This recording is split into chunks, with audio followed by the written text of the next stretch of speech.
Not the Chuddle. Chuddle. Surprise. I have a real soft spot for evil. Blood flying everywhere. So good. I'm a big boy who doesn't get scared. Out of the mist and into the fog, it's Chuddle the Pod. Salutations, surviving club members, and welcome to another undead meeting of the Chuddle the Pod Horror Movie Club. Tonight, we're venturing into the 6th installment of George A. Romero's legendary zombie saga with 2009's Survival of the Dead. My name is Ross, and as always, I'm joined by my fellow survivor of the pod, Sam. Sup? And I'm here. Brian, unfortunately, well, I don't want to say unfortunately. Fortunately, actually caught a rowboat to the island before us, so he's scouting everything out right now. So hopefully, good tidings. Hopefully, he doesn't run into any Muldoons. or the Flanagans of Flanagan. I have it written down somewhere. And of course, it's a franchise episode, and you know what that means. The Horror Bandwagon has also amphibious because they're joining us onto the island. Cody, Sergio from the Horror Bandwagon, thank you so much for being here. We're just rising up out of the water. Yes, we rise up. It's actually a giant fish. We go through its anal glands and come out of it, and we're like, we're here. Do fish have anal glands? I don't even know. I don't know. Just imagine a fish with anal glands. That's what we came out of. Okay. Wait, hold on. I can picture it perfectly. Hold on. Okay. Was it shat out, or did you go through the anal glands and then out the mouth? Was it like more of a burrowing all the way through? Which one do you prefer? I would almost prefer to be shot out than to go in the back door and then come out the front door. And see, I was picturing through the back door, but we can do that too. I'm on board. You I'm guys on board can with be that. The middle. See, I was just imagining a very Land of the Dead style, like we just slowly walk out of the water. Then I just shat all over it. You literally did, yes. Fish shat. I got where you're going, Cody. And Sergio we're here, immediately though. was like, and then it's a giant fish and we crawl up its ass and pop out its mouth. Sergio's just always looking imp. He's gonna yes and sorry. you. It's good. I'm just saying. I'll see myself out. I'm gonna hop back in this fish and get out of here. I'm just glad we started with anal glands. That's new true. for us. That's new. And see, I think with every I feel like Romero film, I feel like there needs to be like a bingo card for these.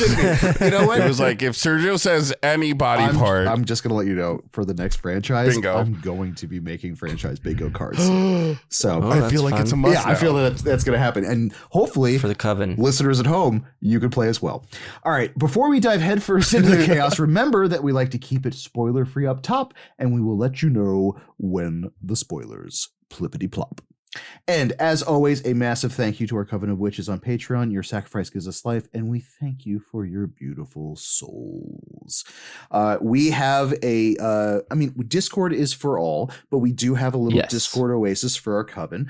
We also have in our Patreon, we have exclusive content.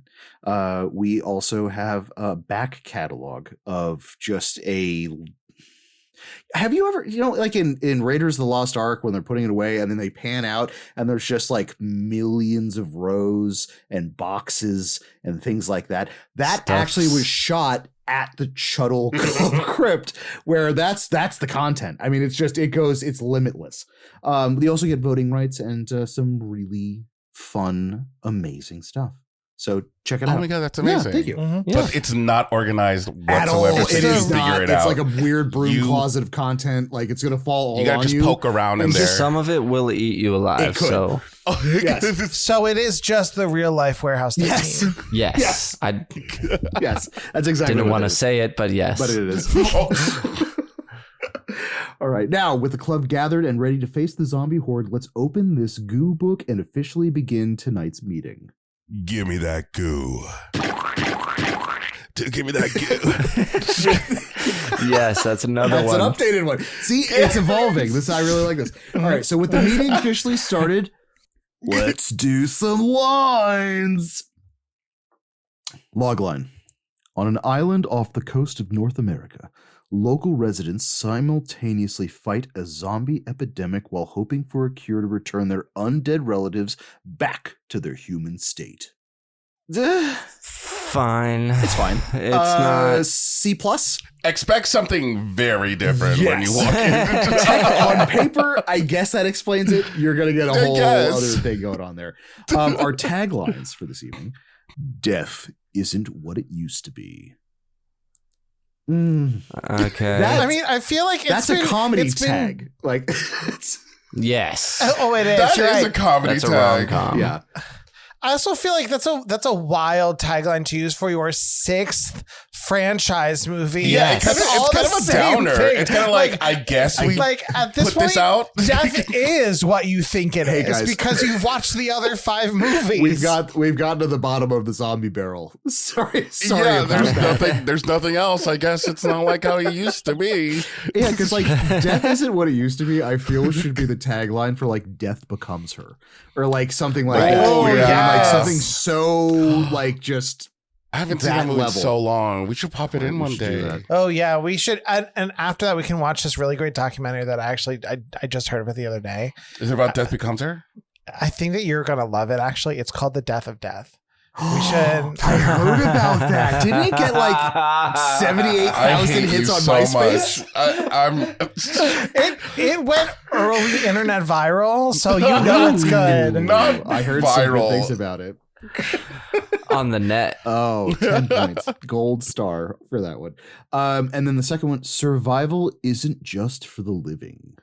A little bit better than the previous one. Intriguing, but Yeah. still murky waters. Yeah. That would have been a better tagline for Land of the Dead. Yes, it would have been. Mhm. Yeah. Who made it? Directed by George A. Romero, written by George A. Romero. And our cast of characters.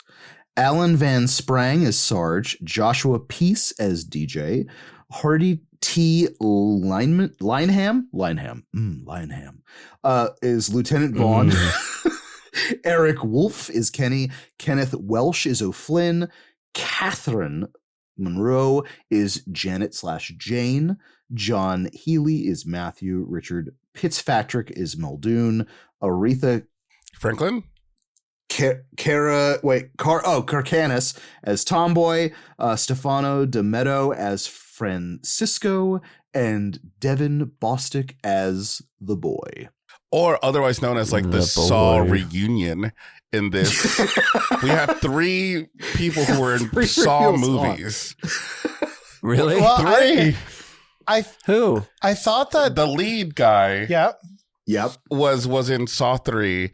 One of the girls, you can tell that I know the characters' names. Right. Yeah. The army girl with curly hair. Tomboy. Yeah, Oh, Tomboy. Yeah, Tomboy. Tomboy. She was one of the partners in Saw 4 and 5, and Okay. then Saw 6. The son, who is the tall, lanky guy. But did Saw 6 come out before or after this? Ooh, fair point. It might have come out after Survival Is this? of the Dead. Ooh. So it's not a reunion, but they I want to were know there. where in the Sawverse these people. Yeah. Ooh. Okay. All right. I like the cross pollination. One of the guys that I don't think we mentioned, Julian Richings. He's like one of the friends of the white-haired Irish guy, Mhm. O'Flynn. Mhm. Mhm. He's sort of the gaunt guy. Oh, is he Death in Supernatural? He is. That's what I was gonna say. Ah, yes. I was like, he looks very familiar. Also, he's not touching people and they're not dropping. Yeah. But yeah, he's so recognizable. But whenever I see him, I go, "Oh, it's Death from Supernatural." We may or may not be starting that show sometime this year. We can neither we- confirm we nor cannot. deny because nothing has been formally announced. Yes, Okay, but nothing's formally Okay. announced. If you do, carry on, my wayward son. You're gonna have a fantastic time.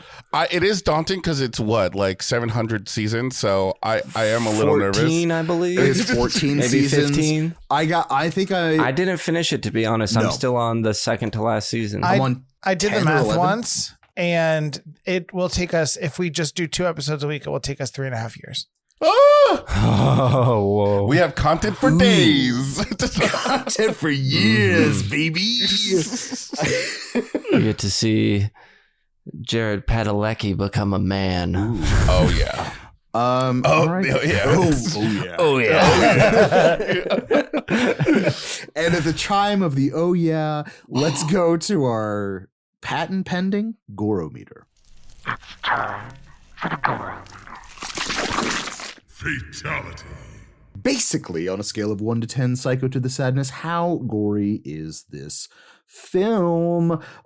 This was almost going to get a very low goose egg score for me until the third act. Yeah, that's for because sure. This feels like not to show my entire hand, like a made-for-TV movie up until the gore scenes towards the end of the film. I think for intensity, I'm actually going to give like a 3. 3 I was gonna say 3. I 3 to think 3 sounds sounds good. good. I was gonna go Because 4. there are some parts where I'm like, my Yes. pearls. for like one particular death at the end in which Oh yeah. like I don't want to get into spoiler territory, but where somebody just Gets it. Falls to like pieces. Well, how else can There's you one- not there's we'll one get at the into end it. that- We'll get into it in a non-spoilery Yeah. way. Yeah. No, there are. And I think what's crazy about this Gorometer is that like the intensity legitimately happens rapid fire at the end of this movie. Like they saved it up. It was like they shook a can of soda and you're slowly like letting it, and then you just rip the top off at the end of it and it just, Yeah. gore shot everywhere. But that means consistency. I'm going to give consistency like a 1.5. Yeah. I was Like- gonna even just say 1. I mean, because it That might be some zombie blindness. could Because be. we get some zombie. There's some zombie action that happens Stuff. pretty early on, but You I feel are like right. there is a chunk where we not much Goes on. There is, yeah. Yeah. It's weird because I think even when you do get like headshot gore, it's very muted. And I don't know if that's because of like the color palettes used for the zombies, things around those lines. Like you do get some decent gore, but then like even I probably is zombie blindness. Okay, given that, I might just bump it to a 2 because there is consistent death throughout survival. Yeah. But it's not like That's true. it's weird. Again, I think it's just more mundane. Like it's like we do get our Romero gore. We do get it. But At it's the end, yeah. it's like going But even like the stuff the rednecks did to the zombies that the people come across. True. Like, That's yeah. but I think 2 is probably fine. So that put me at a 5. Cody, I think, would be at a 6. Ross and I are on the same page Yeah, for like between 5 a and 6. rare Gorometer meeting. Yeah. Then 5.5. Sergey? Oh yeah. Was it gore? 3.5, consistency 1.5. Yeah. I feel good about that. Okay. Cool. Nice. Who is the horror forward? All right. So what subgenre are we going to kind of shove? Zombies. Zombies. Obviously zombies. Zombie. This I mean, this it's in kind of the- felt like we were trying to go Sci-fi Western. Yes. It's listed And as a a- Western. And there's a bunch of, so I would say Western for sure. I mean, it's in the title, a survival film. And Yeah. and I would say there's intentional comedy in this. Okay. I don't know Dark if it comedy. lands. There sure is attempts at it. Sure is trying. It's trying. It's trying. And I okay, not as bad as Diary, but the dash of completionist. This is going to be like, if you're just going to want a kind of nice bow on the Romero zombie verse, this is the last installment because he didn't make any more after this. Yeah. I will say I had seen them all except for this one before we did this. Also, is this first So time the watch? completionist, the Nice. completionist in me was not compelled to see this. I will say though, one thing I could at least say that I appreciate about this movie, like now having wrapped up the franchise, is that I feel like we have kind of gone on an adventure through a ton of different horror subgenres. Like every single movie in this franchise has been a like different subgenre of horror, which I really appreciate. That like where, you know, George Romero is kind of like flexing a little bit and being like, look at what I am capable of putting on film. It's very true. It's a very interesting undead bouquet. Like they're all definitely like part of this universe, but very their own when they kind of divulge in their own subgenres. I will say I did get like a bit of nostalgia watching this. I've never seen it before, but for some reason, just our journey through watching all of these, I'm like, oh, remember the good times of like the classic 60s? Remember when we were at the mall, like just play Green Day, like best days of our life? Like, oh man, that's what it needed. Like a montage. Underground at the base. Simpler days. I feel that there should be like the like a montage of all 6 films with just that's what like was missing. The headshots and stuff with maybe like Sarah McLachlan's "I Will Remember You," just kind of like going through. You know what I mean? Like some really nice, beautiful music to some horrific, violent deaths going throughout the entire thing. I feel would be. If anybody out there wants to make that supercut for us, oh my god, just send it through. I'll cry over it on screen. How many cuts have we talked about making of these? A lot. There's a lot. There's definitely a lot. So are we watching this quietly with friends, or is this a part? Is Survival a party movie? I don't think. I gotta be honest. I'm never watching this again. Yeah. Oh my god! I was trying to find a nicer way to say it, but yeah. I'm currently still on the fence about this movie. This podcast recording right now is going to be hit or miss for me. Kind of like mold exactly because I'm so unsure. You know what I'm gonna say? You watch this with specifically one other friend who you are forcing to have this in their brain like you do. Like you're forcing someone else to have to experience this movie. Well, think of it this way. I would do it. When we were watching it, Cody was like, "What the fuck?" And I'm like laughing hysterically while we're like watching this together. This is the one of the only movies I think that we have had to rewind. I was like, at multiple points to be like, how did we get here? Like, was I not paying attention, or was this not well explained? I like the fact that this film you need like ground control to Major Tom, where you're like, did you just see that? No, okay, we run that. Like, what's going on right now? No. So definitely not at a party. No one's gonna pay attention. I'm not sure there's a way to maximize enjoyment of this one. Okay, so quiet with maybe a friend, or if you're trying to complete if there's some people like Sergio, fellow appreciators of the film. Yes, exactly. I already know the answer. Is this for beginners? No, I don't think this is. I really don't think this is. I think this is like this is a blender of a few different genres mixed together. Stay far away from this movie. Yeah. Like this isn't necessarily Romero's magnum opus of a horror film. Should we know anything before going into this? Day of the Dead.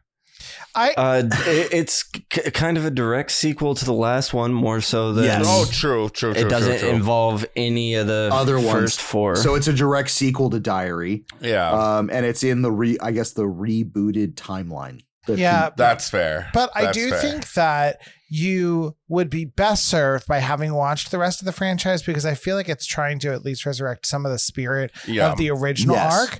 And I mean, I do appreciate that. Like, this does feel like an attempt to kind of wrap everything up. Like, we knew we weren't getting a 7th one out of this. Absolutely. No, 100%. Because it gives you a different greatest hits. Obviously, it touches on different themes, but it does bring back some member berries of like other pinnacle things throughout the Romero series. Yeah. Do you hear that fapping upon our chamber door? That fapping Mothman likes to fap, and I got to clean up this door. Anything from the Harbinger of Doom? I mean, like, there's animal death. Oh, Sure. yes. Yeah, I for would have sure. loved Gory the animal heads death. up. I was. Yeah, Yeah. that's good. Whew. I think. I was man. about to be like, was that animal in distress? I was going to Google it. I forgot to because at some point I was like, no, this is just bad working conditions. No, He was paid $1. Much Okay, exactly, much like the alligator from Oh, Day of the Dead. It was given $5, a paper, and then a T-shirt that they tried putting on the horse. Damn. It only got up to the head, but they gave the horse a T-shirt. Damn. None of that is true. It's all true. Allegedly. Allegedly. All right, it's time to cut this movie and get into the goo. Spoiler zone. With Horror Bandwagon spoiler zone. All right. Let's get into IMDb behind the scenes. Thank you. All right, so let's talk a little more about stuff behind the scenes. George A. Romero had plans to make 2 more sequels, which he would film back to back. 2 more. Starting with Road of the Dead. Unfortunately, illness and ultimately his death in 2017 prevented any of this from happening. Oh man. Mm-hmm. Although, just for the title of Road of the Dead, if we got like a Mad Max like zombie film, I would've could been see cool. that. I could see that. yeah, I don't know if that's the direction he was going for, but it was the first thing popped up. I was like, that could be pretty good. This film marks the first time that a character from a previous Living Dead film returns to star in a sequel, with Alan Van Sprang as Sarge Nicotine Crockett, having been seen in Diary of the Dead in 2007, also playing Brew Baker in Land of the Dead 2005. The only 2 other times this has come close to happening was Tom Savini reprising his role of Blades from Dawn of the Dead. Okay, so it is a zombified version of the biker from That's Hilarious. As a cameo in Land of the Dead zombie form, and Joseph Pilato playing an unarmed police captain in Dawn of the Dead, returning to play Captain Rhodes in Day of the Dead from 1985. Yeah. This was the least successful film in George A. Romero's Dead film series. On a budget of $4 million, it only made $100,000. Oh my gosh. Even the DVD sales were below expectations. Oh, they stripped that man out of any budget. They're like, Yeah. future movies. Here's lose dime. $10 and a ham sandwich. Yeah. What? Oh my god. You owe us money. Though, do you think at this point, 2009, the zombie craze was calming down a little bit, or was it still like pretty high and mighty? I know I was burnt out on it at that time. Yeah, I think this might be like right as the crest of the wave fell. Yeah. Because actually, I would have been reading The Walking Dead, and I remember when The Walking Dead came out, I didn't even give it a chance Oh shit. because I was burnt out on zombies. But I think I actually started reading it when I lived with Ross and Brian, because Ross was like, "Oh, it's actually really good." I was like, "Oh, is it?" I'm pretty sure that's how I started reading it. Mm-hmm. The first horror film to be nominated for the Golden Lion at the Venice Film Festival since 1932's Dr. Jekyll and Mr. Hyde. Oh shit. Which Wait, what? Wait, Yeah, what is it the got- Golden it- Lion? What is it? it's What from is the that? Venice Film Festival. So So it's like- I don't know. I guess it's like creme de la creme. Is Oh, it- wow. Have they just There's- never even submitted a single other horror movie? 2009 was a clunker when it came to It's too Where movies did you say it submitted. was from? the Venice film Film festival. Festival, and the award is the Golden Lion. While you're looking that up, Sam, the cast Weird. were almost all Canadian. The exception being Julian Richings, who is from London, England. The movie was shot entirely in Canada. Inspired by William Wyler's... I knew it was shot in Canada. Real quick, when we see the was it them eating all the kid's poutine? phone? When we see the video of Captain Courageous on the kid's phone. Yeah. the network he's connected to says Rogers, and it wouldn't say that anywhere in America. You'd have to be in Canada. Oh, now that's investigative reporting. Eagle Eye Sam. Inspired by William Wyler's film The Big Country from 1958, Romero would use the film's concept as a message of war and conflict, as stated by himself after being questioned about the film. Quote, "No, the idea was to make a film about war or entities that don't die, conflicts, disagreements that people can't resolve, whether it's Ireland or the Middle East or the Senate. That was the idea. And then I decided that it was the best way to depict it. And then I had this other idea about an island would be a logical place for people to go to, an idea I sort of played with in some of the other films. So I said, okay, the best way to tell this story, I think, is to have a protagonist go to the island only to find out that it's in the middle of basically a war that won't die between these two old guys. And the moment that came together, I remembered The Big Country. And I've always been looking for something different sort of stylistically with these films so that they're not just the same, which makes it more interesting for us, the filmmakers. As the people on the set, production design, DP, good friends of mine, we all sort of work as a big family. So we all sat down and I made everyone watch The Big Country. And then my thought was, yeah, right. But then my thought was, hey, why don't we go full on with this? Go widescreen, not mute the colors, really try to make it look like William Wyler. So that we had something we did as a fun exercise to give a different taste. I mean, I gotta say, the concept itself, I love. I think it is so good. You know what it reminds me of? It's the movie Logan. No, is it Logan? Yes. Like that one seemed a lot more grittier, and it was kind of like his own kind of thing. I kind of felt like that's what he was kind of going for, like this side quest that's happening. Oh, totally. I think since we're already in them spoiler zones, I do really feel, I think the detriment of this film, because I do agree with you, Cody. I think the idea of the concept of this film is fucking amazing. I think it hinders because it's set at the beginning of the zombie outbreak. Yeah. So now we're just like kind of no pun intended, beating a dead horse. Okay, no, Spoilers, if you had said eating a dead horse, that'd be different. It's like we're just gonna be eating a dead horse. But I think the idea of the conflict between do we keep them alive? Do we not keep them alive? Like what is going on? Like obviously it makes sense in the time period in which this film is set after Diary of the Dead. But as a viewer, we've gone through this routine 6 times. So I think at that point, it's the idea is interesting to the characters in the film, but completely disengaging to the viewer. Because if we had said it later on down the road, we could still have this war conflict going on and really emphasize that versus this confusion of infection that all the beginning of these movies happen to happen. Yeah, I mean, that when we're on, I especially like to fully rewrite this and every single movie. Yes. I think that you're, I mean, you just said that you agree with me. I agree with you. I think I think that this would have been so much better if we had somebody going in blind to this island. We didn't know anything about the conflict. Cut out the whole beginning of the movie where we set up these two families. Just have someone who you spend the first 30 minutes finally making it to the shore. You get to this island, you get onto the island, and then you walk right into this conflict that you and us as the viewers have no idea what it's about.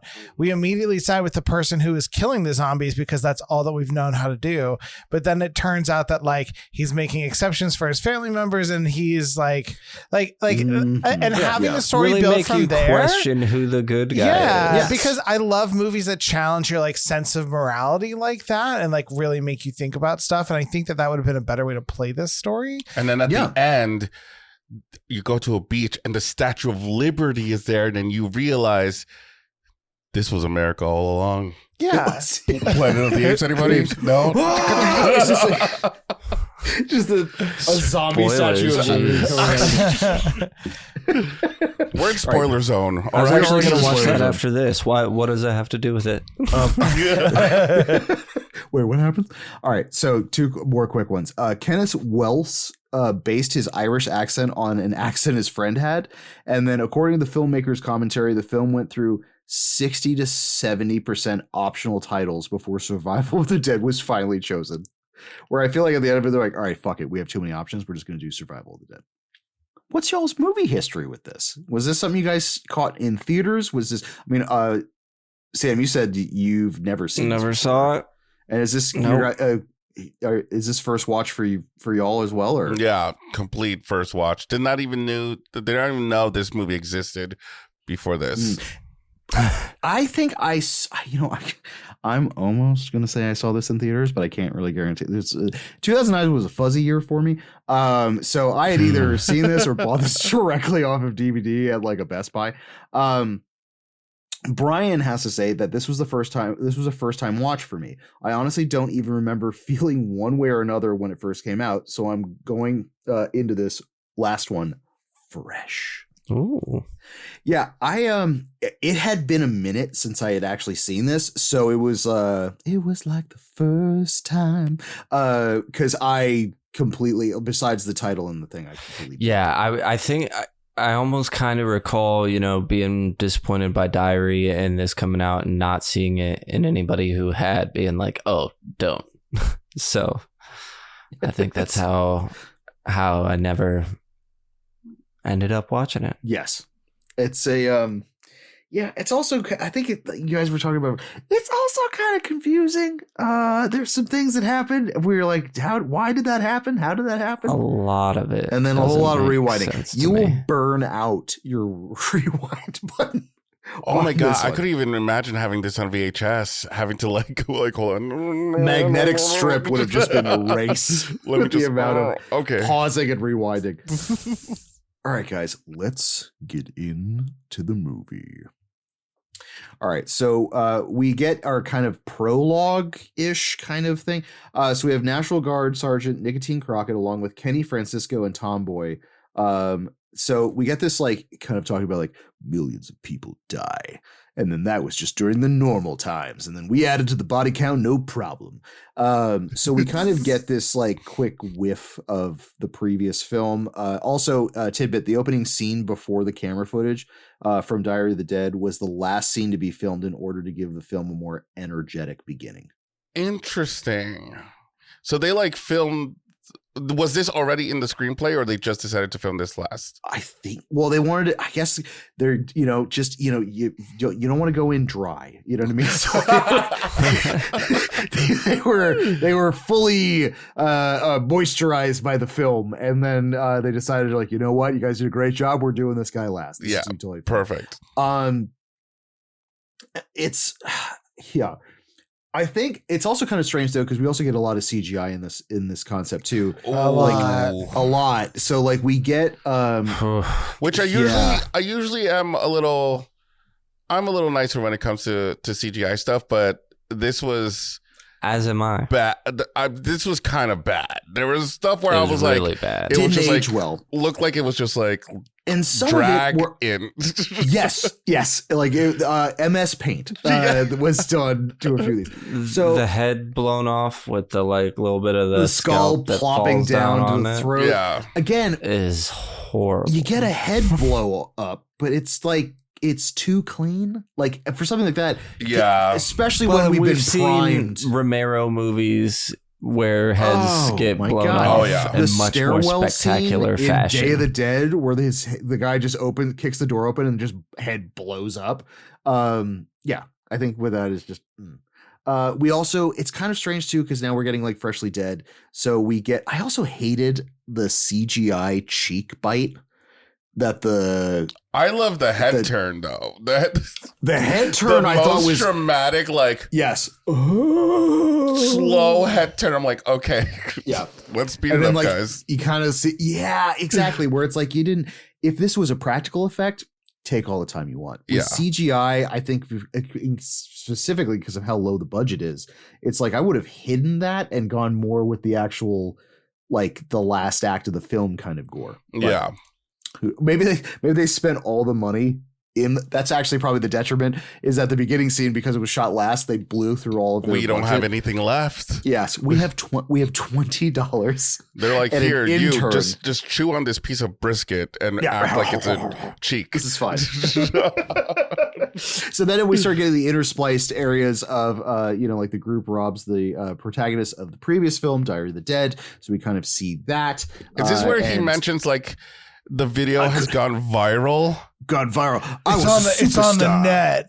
It's on the net. I I just should have had can't- an agent. I just can't imagine that there's still like a culture that it becomes, viral. That it just like yeah. the hits were crazy. Everybody was watching it. There's probably not much new being posted. Like I feel like now with like different platforms like Instagram and TikTok, I can see it becoming viral. Totally.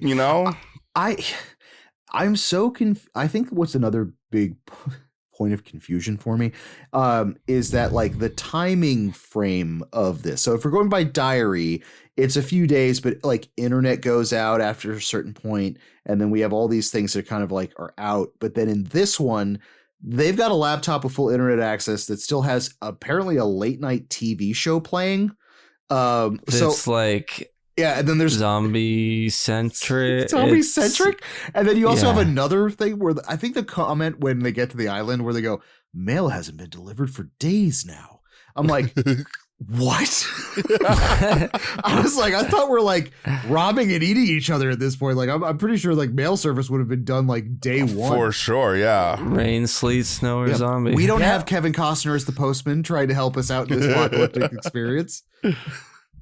All right, so speaking of, we all now get whisked away to the outskirts of Delaware on an island named Magically whisked away to Delaware. Okay, so we were in Delaware. Yeah, we are Because in at some Delaware. point they were like, I'm Irish and we're McFadden, McClan. And and a long history of these families on this island in Delaware that some like, of them I don't. How did I'm we not get here? 100% Irish. Also, the overhead shots show a like very well populated island, and then later he's like, "It's just our two." I'm not even going to attend an Irish accent. It's just our two families here. Two Everyone families. here is related to Yeah. either him or me. Which I also don't like. I think just for breeding purposes, I don't understand. I don't understand like just for like it is because you get this pan shot. You're like, okay, that's a fully functioning like town. Yeah. And then by the time we actually get to the island, it's just a bunch of farmhouses and I'm assuming a horse ranch or some kind of like livestock ranch. Mhm. So it's again, like you guys said, it home to two feuding Irish families, the O'Flynn's and the Muldoons. O'Flynn oh my god. So we now kind of have this thing, and it shows the O'Flynn posse shooting people and well, not people, zombies. And this is kind of where the conundrum kind of goes. Because obviously the pinnacle of this Irish version of Hatfield and McCoy's is O'Flynn is like they are dead, they need to be put back to rest. Muldoons are this is a disease, or not even a disease. This is now just a new state of being. We need to train these undead things to consume something different than human flesh. And then we can cohabitate together until the Lord takes us all. Yeah. I'm just gonna say I love my wife and kids, but if they are zombies, I don't know that I want to keep hanging out with them. Like if they're just rotting flesh that I gotta try and keep and I think food for that otherwise they'll eat me. I think that's the pinnacle problem that I have with this. I guess the main issue, like I don't mind that the families are at war. You know what I mean? Because like when we get to, and this leads into the O'Flynn's attempt to kill one of the Muldoons' family. You know, they come into the house. They start asking some questions. Mom pulls out a gun. She gets shot. She dies. They're going to have to like execute they hand the husband a gun to shoot the wife, and they go, the kids are upstairs. He goes, you mean the boy who fell or the girl who got hit by the, so it's like, again, unfathomable accident, like tragedy that happens where like you've got literally both of your children die horrifically at the same time. Like, Yeah.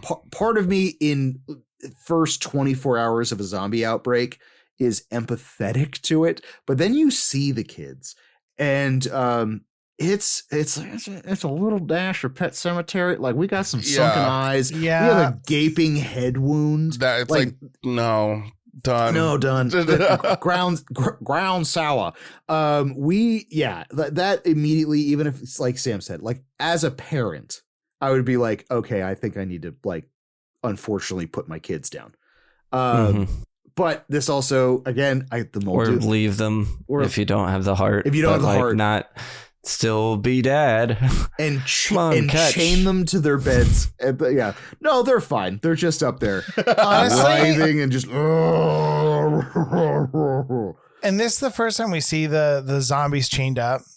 But Yes. like later on in the movie, when we get back to the island, all the zombies they decided to keep alive are chained in place and like just repeating the same things over and over. That almost felt like cruel to me. Like it is. I think it really is. If you want to let them live, like let them live their lives. Totally. I mean, like there's I read before this, like this, apparently someone's trying to do an entire subplot of like, end of life care and terminal care for people and things like that. And like, when is it the appropriate time to let go? And like, there was an entire theory strain just based off of that, when like these undead people are just kind of chained up, just doing repetitive actions. We're like, just let them go. But this also leads to our first introduction of the big baddie Muldoon, because he's got the shot that he does off of that rifle on Flynn was hilarious, CGI to shit, but also hilarious. Where he just drives like, oh, hot potato, and then they get stuck up, and then so Seamus. They're hoping for a Seamus. Seamus.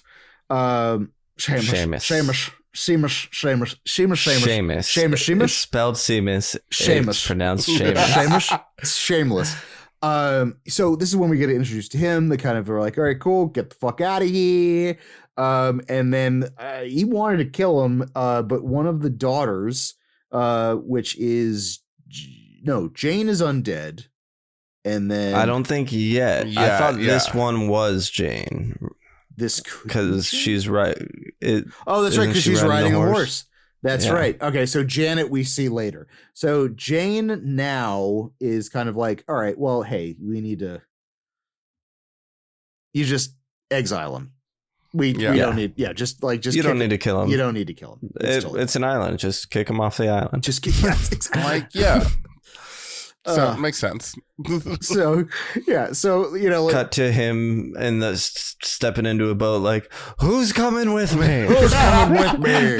And then like Peter's like, well, I've been with you, Captain, for a while. And then like some of the guys go off, and someone's like, well, but I like it here on the island. So this is the point where the guardsmen now would kind of join our story. The squad runs into a group of rednecks in the woods. So Sarge finds a bunch of zombie heads on pikes. Okay, so this is a really weird scene, specifically for the behind the scenes, is that throughout many of the scenes, the weather intervened huge. So apparently weather was an ongoing crazy shit throughout this entire film. The scene in which Sarge confronts the hunter in the woods was filmed in different locations, with the shots including the hunters filmed under a tarp because in their location it was raining so bad. The moments when they speak were muted and redubbed because of the heavy rain noises on the tarp that's directly above them. Wow, that's terrible. Although, so movie magic, that's Romero movie magic, baby. Question, because on my watch of this, I have a sneaking suspicion that the zombies that have their heads on poles were not zombies before having their heads on poles. Like, I feel like this redneck group, I got heavy, like, we just murdered a bunch of people and then put their heads on pulls and then they woke up. Yeah, that was my thought as well. Were all the characters, the zombies' heads that were on poles, black?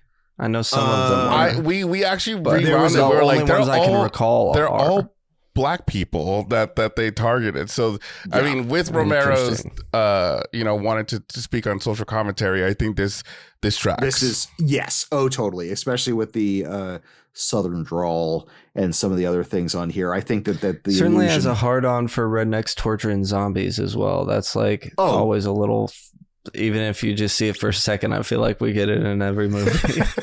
He probably threw the script out 4 times. He goes, "Where are my rednecks torturing zombies?" But right, I also fine. kind of like feel. I mean, I get the gesture, but I also feel like it goes down the drain when you just have a good minute of your lead just blowing each of their brains out like one by one. Yeah. Honestly. It actually makes me feel better about the group because I didn't put it together, think about that they were all black or that they could have not been zombies beforehand because they murder these people around the campfire. I was like, man, they just straight up murdered these people and took their stuff. But now if these guys, it's a weird conundrum because like in this killed movie, people and put their heads on pikes, black people, because they were racist. But even if killing people and putting their heads on pikes in general is bad.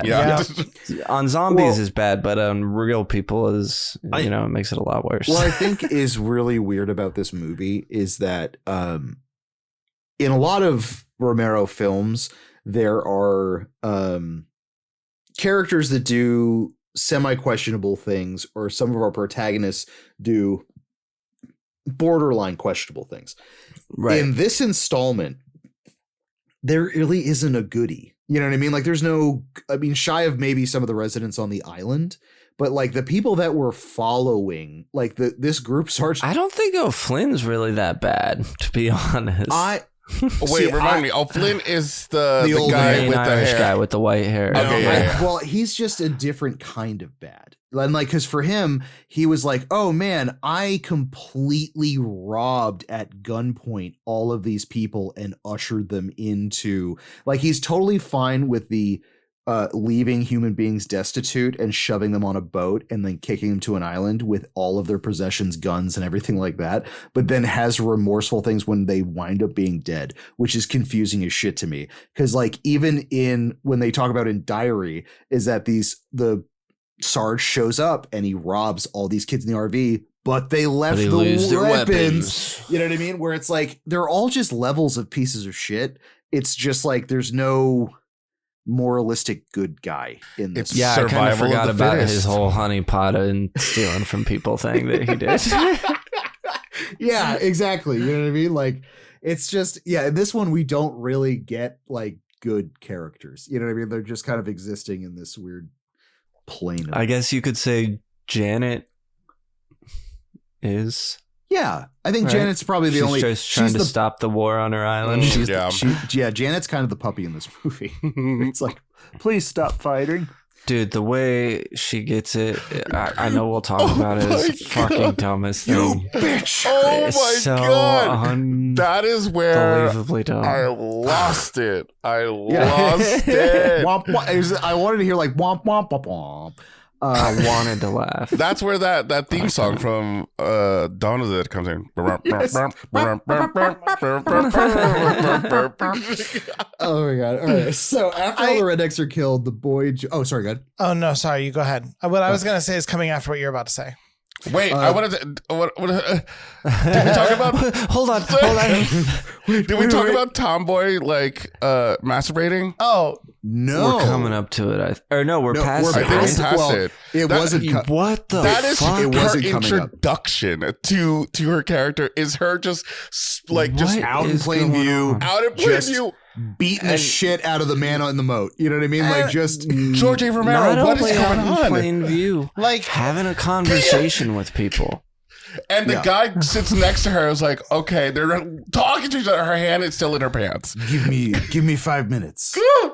That's all I need. I'll change your life forever. This it felt so unneeded to me. Yeah. Like so the opposite of what needed to be included. It's like when I'm watching a Quentin Tarantino movie and I just see like an unmitigated feet shot, and I'm just like, Yeah. we all Oh know my this God. this didn't need to be in the Tell movie. me about it. And It's I not think adding anything to it. But And I at the think same at the same time, I do end up liking the dynamic between Francisco and Tomboy. Oh, absolutely. I just but like not at the beginning. it felt like a wild. weird way to show that Yeah. she's not into guys. I don't know. I think it's also I kind of don't going back to think like, so. is this supposed to be like all these people? I think are it's just like a not great societal people? breakdown thing, and you're not gonna have a moment to yourself. But So you're still, just why gonna wouldn't you just go behind off in public? behind a tree or something? You know what I mean? Maybe like, it was go around the corner. Georgie just trying to be a little risque, just being, let's throw this in here. Sex sells. Because I was thinking about what if it was a guy that was jerking off. Like, if that'd be fucking crazy just to be sitting there jerking off and being like, hey, is it time to go yet? Or like, hey, turn that laptop down or whatever. Like, Am I coming or going? What do I do? it's insane. wild. Yeah, it was. Yeah, again, it's the stylistic questions, and I'm like, wait, why? Okay. So Boy joins the National Guardsmen, informing them about Plum Island, because this is where we got that whole thing where they find the armored car, and then the kid. Oh yeah, they picked up a boy when they killed those rednecks. Yep. They did. He came out of the tree, and then this might have been the first of many times in this movie where a character does the like, just picks up a gun and shoots what you think is the person, but it's actually just past them because there's a zombie. Yes. The little fake out. So I counted- overused in He this disarms movie. a soldier so quickly. 5. I think there's 5 of them in this movie, where it's just like, I'm gonna shoot. No, it's right behind you. And that's So how this you know is- you can trust this complete stranger. Yes, they got I your also- back, literally. This kid, how old is he supposed to be? You know, Because later 18, on, 19, the boy. 17. later on, they talk about how like, oh, I can't wait till like you grow So up and see you. grown. And I'm like, this is an adult. I feel like this is a full blown adult. yeah, the kid is But like I the kid could is see like him not 19 being or full 20. grown. You know what I mean? But he feels like he's 19 or 20. Yeah. It almost feels like it's supposed to be written for an 11-year-old, and then they couldn't actually get an 11. They needed like a older for an guy. older kid. So Yeah. we got like more of a teen. We got a teen when we wrote it for a tween. And that's also where we kind of get now. There's $1 million in this. Great. Great. Where it's also same thing. Give me Day of the Dead vibes. Money is non-existent unless you're in Pittsburgh. Yeah, just go to It's Pittsburgh. Fiddler's Green. Land of the Dead. Yeah, Land of Dead style.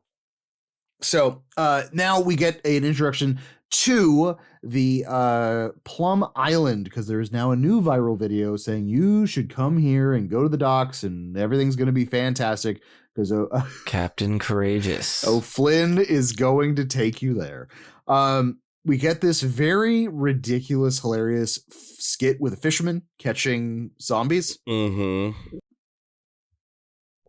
It's so Tom and Jerry. I actually laughed out loud when it happened. I literally Did you was, think it was funny? I did not think it was funny. at first did not think it was funny, and then when he initially reels it, catches it, and he tries shooting it and kills it, I was like, of course this guy is just catching zombies. And then all of a sudden the zombie behind him, and then and then both of them falling off of like a cartoon. I audibly There's a laughed at that. lot of cartoonish humor in this movie. Yes. And it doesn't work for me because just tonally, stylistically, the way everything else is in the movie. Yeah. I think at this point of the movie, I started to kind of sit with what I thought their intentions was like, oh, this is going down a very silly route. So let me start to think this is a silly tone that they're going for, especially with one scene with the cigarette that was like, okay, guys. It's I don't it's Part of me, it's that weird. I'm in this uncanny valley where I don't know if I fucking love it or I fucking hate it. And I think there's a lot of scenes in this movie where I'm like, under normal circumstances, I would really fucking love this. Why do I not love this? I would want to be like super drunk and rewatch this maybe and see if I have a different opinion. Because I felt like if I was taking shots like for like something happening at you need survival of the dead drinking game. I would have a good time. But I feel like if Sam Raimi made this movie, I'd have a good time. Fair. But it just in Romero's hands, it doesn't work for me. Hopefully, you know, good on you if it works for you. Obviously, it didn't work on a lot of people. Because to me, most of it I do hate. Like, it makes my skin itch. Let's get something correct. Just because I find it funny or like campy or I can sit through it does not mean it's an A+ film. Yeah. Like, I understand. Yeah. Oh, totally. There are certain things in this adventure like this is so bad it's good. Actually, leading up to at the dock, we have, God damn it, the guardsmen pull up, and then like we get the light, like boop boop boop boop. I like all the mine things that get activated. Yeah, so they're like, "Give us your shit." He's like, "No," and they start firing at each other. And this is where we get this entire weird, like, what's this? Oh God. Cisco swims Francisco, over to the... yeah, he dives over. I did actually enjoy this sequence. Like this was pretty creepy me too. To find out like that they were underneath in the there. water. Yeah. Yes. Yeah. And I also like how shallow the water was. So like the arms just lurching up was like, Like I really thought he wasn't going to make it. I'm like, this is scary. Oh yeah, I like genuinely You had to bite a hand to get it through there. Yeah. Oh yeah, he bit a zombie. He bit a zombie. Is that the first time in a Romero movie that a person has bit a zombie? I don't know. I don't So. remember. Yeah. No, I'm wondering if like is this the first time where where the blood inserting inside you? I don't know why I said it like that, but like blood like consumption. Consuming any bits of blood was that introduced before? I don't think so. It's I think our only environment has been like bites, scratches, things around those lines. We've never I guess we've never had zombie cannibalism, like eating a zombie. Yeah, I didn't know that I had to also be worried about just Sergio, I'm just saying having blood in the apocalypse. You can't be biting digits. Like that's true. That's fair. Yeah, you know, I think it's maybe just a generalized. Don't bite the zombies. Don't bite fingers off, dead or alive. That's fair. For everybody out there, there's a note to take. It's going in the goo book. Number 372. Yes. Do not bite. Exactly. Digits are for throwing into the grave to rank a film, not for consumption. Exactly. That's perfect. That's gonna be the new Chuddle sticker. It's just gonna be like that, like hand diagram. It says "not for consumption" with just broken fingers. Oh, I love it. All right, Brian, make sure you do that. Or remind me, and then I'll do that. There you go. God damn it. All right. So again, I think this the rest of this legitimately plays out like a fucking Wile E. Coyote cartoon, because like they're shooting at each other back and forth, and then Sarge just overhands a grenade and then blows up the whole front of the building, and then has all the henchmen behind the windows with literal just the charcoal on their faces, like the explosion. Like, what is this? Tom and Jerry. That's literally Tom and Jerry. This is wild. Oh, and then packs of zombies show up. They're getting gnawed and chewed, and then O'Flynn literally like fucking Tex Avery cartoon lights sticks of dynamite and hands it to a zombie, and he looks and goes, the zombie grabs it. Does the Tim Allen like oh my god. Is this also the part? There's also one part where I think we put something in one of the zombies' mouse and it blows up and like the eyes come out. That's when Cisco's on the boat. On the actual boat. Okay. On the ferry. So when he gets on the boat. So it's kind of happening at the same time, yeah. Oh, and that was wild. The fire extinguisher. Shoves the fire extinguisher into his mouth, and then we get CGI eyes like popping horrible out. CGI eyes popping out, and it kind of reminded me of that stuff spraying out his ears. Who Framed Roger Rabbit a little bit. Yes, very, very much so. Well, it's just got that same je ne sais goût, you know what I mean? Because like the eyes pop out, and then I mean, it's weird. He takes a mouthful of white stuff, and then it just shoots out of his ears, out of his nose. His eyeballs pop out. That is the improper way to cum guzzle. That's exactly Guzzle. CG, baby. That was a CGI actually. Wow, really bad CGI. There you go. There we go. Getting it right back. Beautiful. All right. So after the cartoon style explosion of the hut and stuff like that. Yes. O'Flynn boards the ferry because Tomboy was like, if it was anybody else, we would have left you. Where I'm like, you just literally tried to murder. Like, this part was so confusing to me. We never saw the truck drive onto the ferry. Well, we saw the truck drive. I think they did. Yeah, they did. We at least saw it drive towards the ferry and then be driving while it's on the ferry. Because it definitely drove saw into the ferry and it shot. pushed the other cars out of the way. So you do actually see it for like a split second. Yeah. Again, there's a bunch of wackadoo shit going on. Like literally like an entire wall gets exploded open. Zombies are mauling people. With the amount of zombies, you don't get the body rip that you're looking for. And then you get the dynamite kabooey at you. Okay. A big main thing. Francisco, when he was doing this bit. Oh yeah, we talked about. Yeah, biting. Yeah, he So, bit the finger off and spit it out. That's right. Mm-hmm. So they clear the rest of the ship and make their way to Plum Island. So it's behind the scene. The scene where Sarge immolates the zombie with a flare in the chest and then it lights up his entire head and like gets his head on fire. It lights a cigarette from the flaming head. Sarge was initially going to hold the cigarette in his mouth and put his face up to the flames. Yeah, that's how you light a cigarette. I want to light if you just held the cigarette to a flame. Yeah, I'm assuming maybe that was like a CGI problem. I have no idea. Yeah, but yeah, this is also where I think we kind of get some ideas of like I think they're trying to give little nods to, for sure land, but like hints of day where like we get a fucking zombie able to drive a car forward and then kick it in reverse. And just continuously Austin Powers like let me get me out of here. Which it's like I like they pointed out too. The idea is that we didn't explore in the last one. Here they are We're again. Do them in this one. Are we going to explain again? it? Nothing Absolutely new. Not. It is funny because we're on this ferry, and at this point, I found myself typing on my notes. You know, I always this whole time I don't know why we didn't try like being on an island. It's not like the zombies can go through water. And then I remembered Land of the Dead. And I started wondering why that didn't carry over here. I mean, I guess it's like I guess you could say it's like we kind of stopped the franchise after that. But we clearly see from the last movie and from the scene where like they're all grabbing at Cisco as he's swimming to the ferry that zombies can still be under the water. So why aren't they at the island?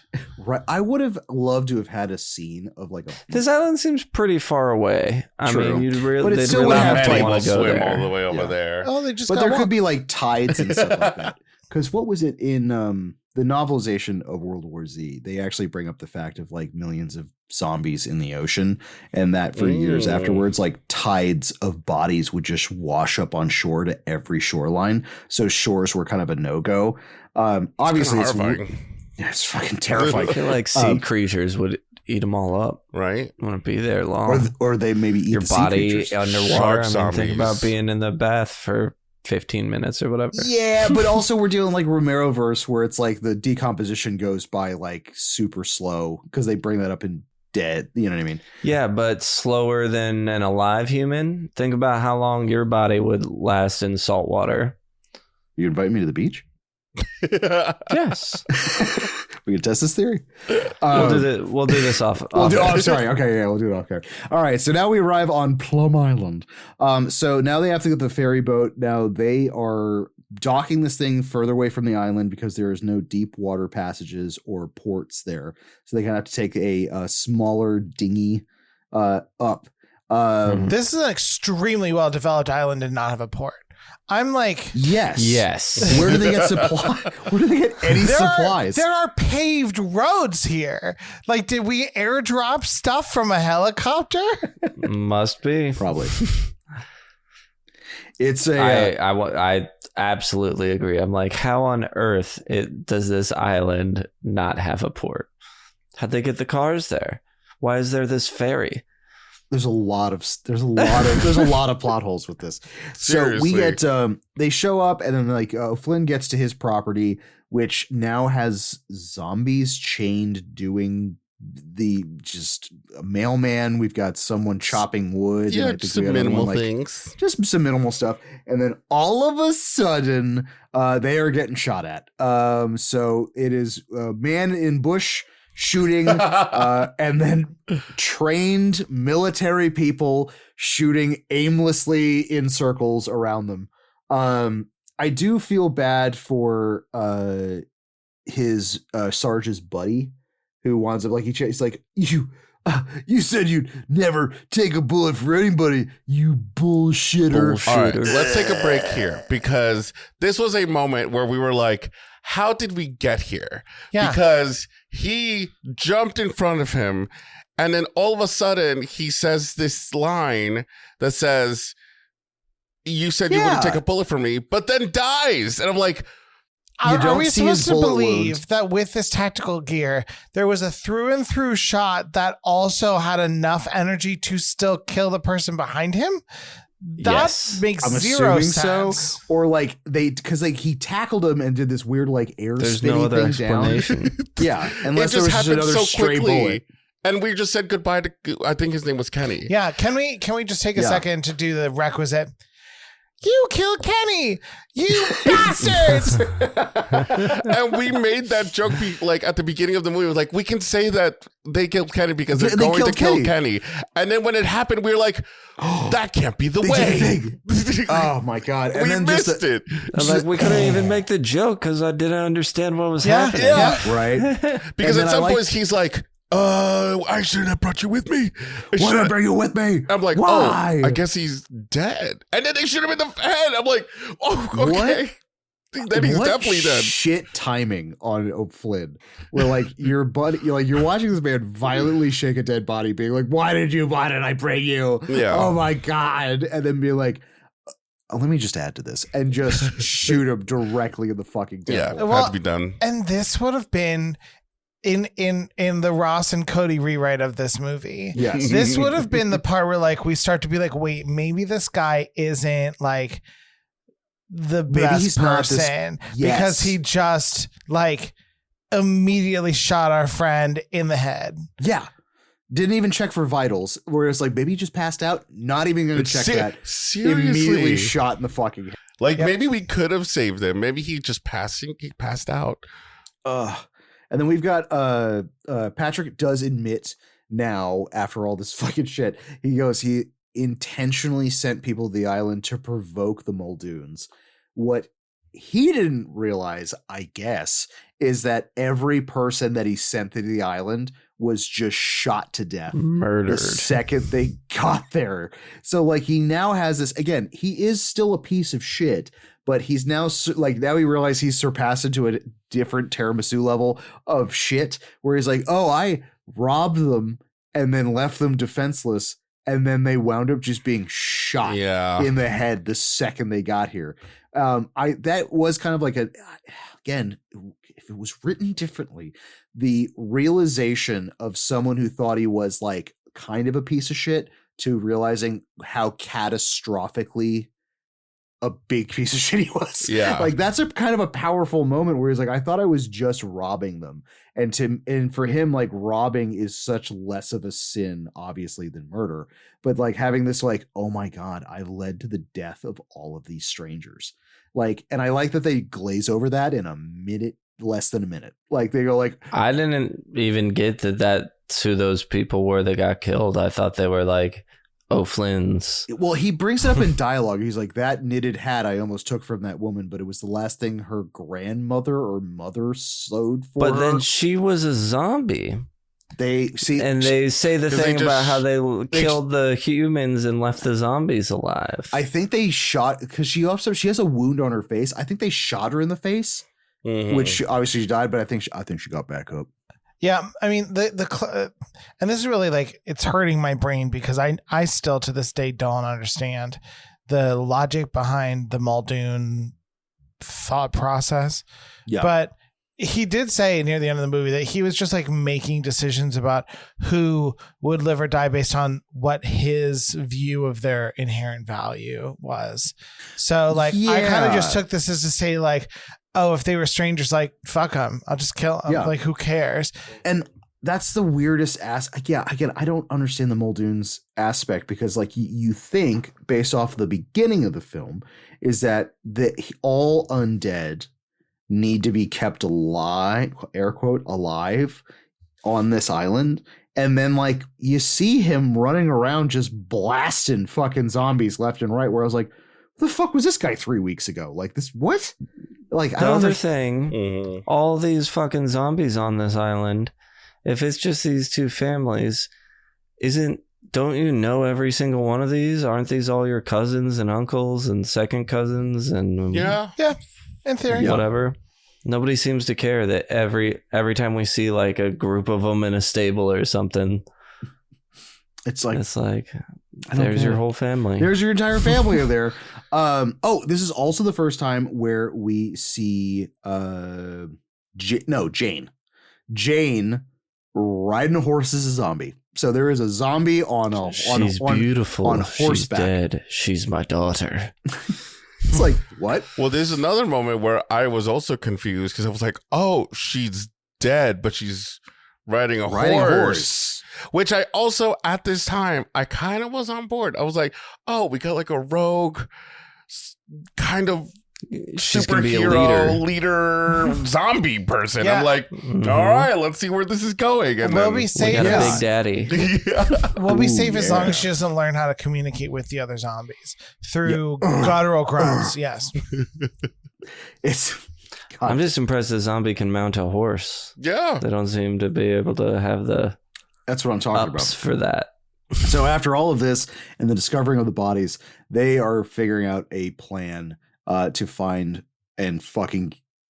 I think obviously Patrick is wanting to kill Muldoon at this point, but Oh yeah. he's like, I need to travel by myself. All of you go to this weird meeting hall and just wait for me. Cool.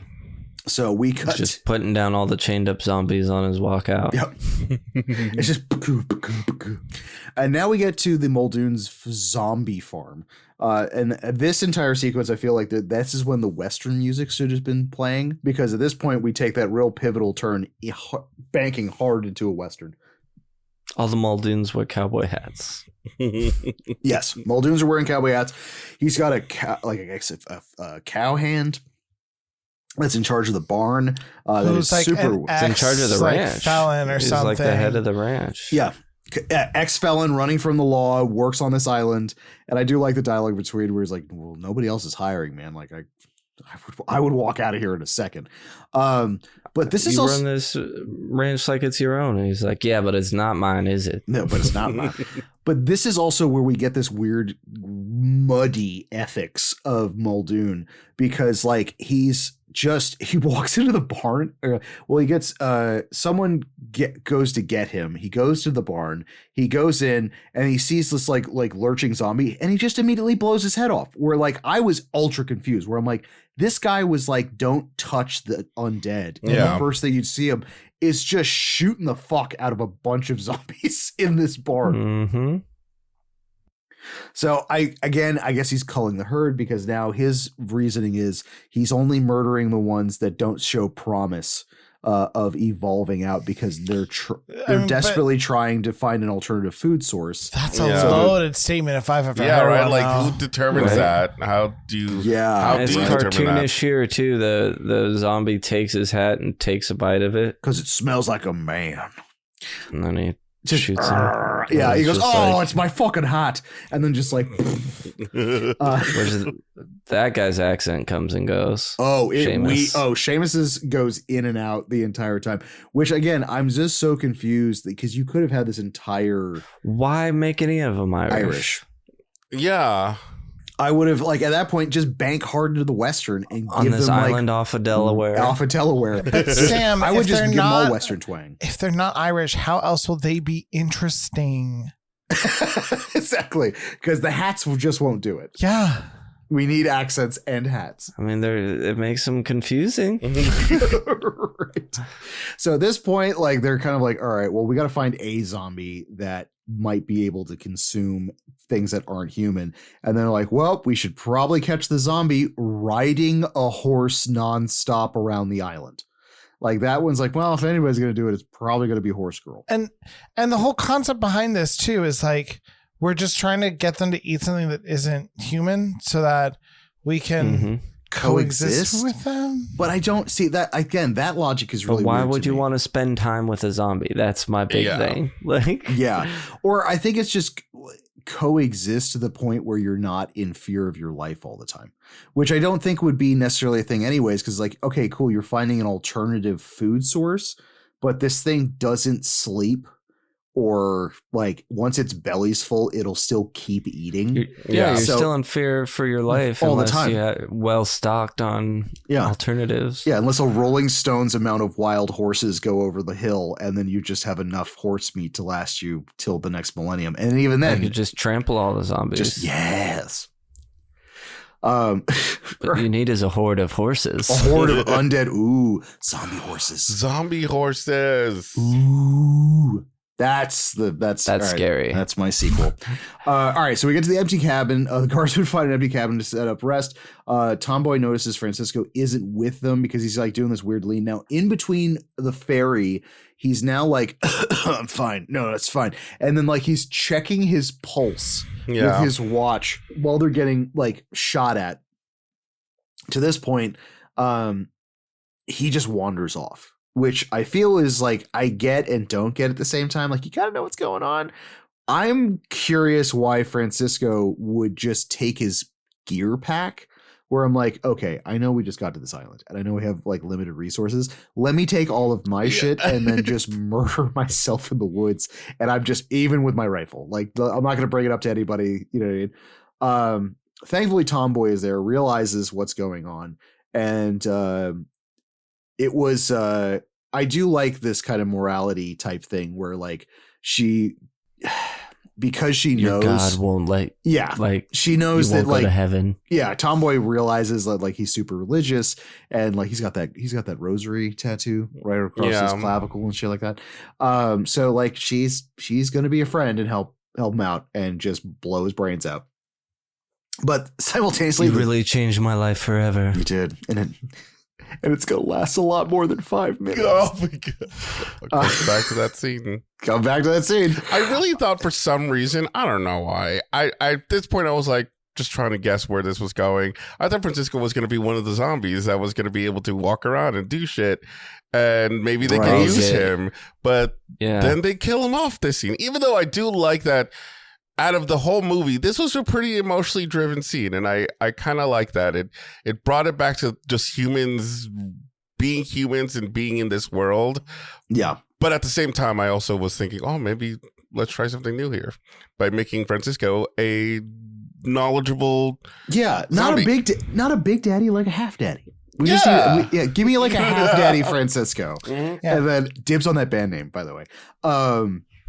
Well, he also turned from biting the finger off of a zombie. Yeah. So it could have been interesting to have him be a different kind of zombie. Yeah. Because he ingested the blood versus getting bit. Yeah. You know. Very interesting, yes. But we don't even get a chance to do that. Yeah, we don't even get a chance to marinate on that because Tomboy is immediately captured by the Muldoon posse. Oh man. So at this point we get back to Crockett. I also like the fact that he literally is like, okay, I'm feeling kind of fucked up. Could you get that? And I'm passing out. And like I like that he announces that he passes out and then just eats shit on the floor. So yeah, then at this point, the boy runs out to get water and meet help, and that's where you get that like dun dun, and like he turns around like what? Yeah, a little tension scare scene, which actually, It worked. It like I thought worked well. Yeah. I mean, compared to a lot of other things being done in this movie, Yeah. it worked better than most. Oh, 100%. So Patrick meets up with his old crew on the island, and then Tomboy is forced to meet with Muldoon. This entire dinner scene was just weird. Just so weird. Muldoon's like, children should be seen, not heard. And women should be in the kitchen. And you're just like, oh, dude, really? How bad do you think a meal prepared by a zombie is? The worst. You think it's just like... Also... What do you think was dumped in that? Yeah, that's what I'm saying. Is that if Francisco bit a finger and turned, Muldoon has probably got at least glops and blips of his wife. There's definitely some paper cuts going on in there. I don't want a zombie zombies- fixing a meal. But if the zombies just do what they knew in life, and Muldoon, I mean, the chains might have been on her before she died. Let's be real. He could have just been keeping her in the kitchen. Absolutely. And Muldoon gives that vibe. Like this whole scene, this is supposed to be like when we understand him a little bit and like he gets his chance to tell his side of the story. And I left this dinner scene more confused than when we started about what his intentions were, what the logic behind his thinking is. I was a little worried at this point because I saw the runtime and I'm like, we only have 30 minutes left of this movie. And I'm still confused. What is happening? It is one of those like weird kind of.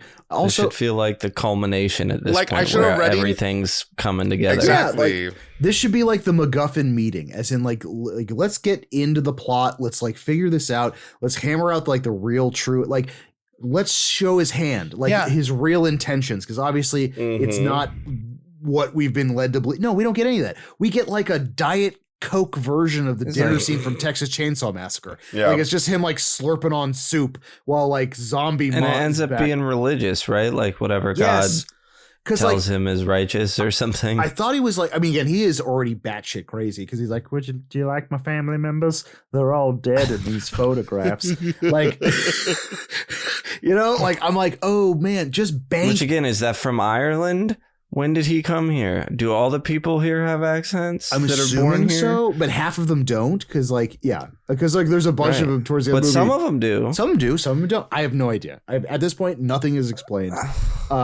He just has a bunch of dead relatives in photographs, and then just gives the history of like the Muldoons, where like they were reverends and teachers and other things, but they always fucking hated the other family. So I'm sitting there going like, how was this a functioning town when half of its populace has a fucking blood feud with the other half of the populace? Like, it doesn't make any sense to me.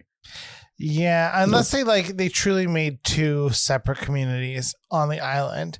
Yeah. One of them is the O'Flynn's, the other is the Muldoons. They both have a pastor and a teacher, and like they're just doing everything on their own.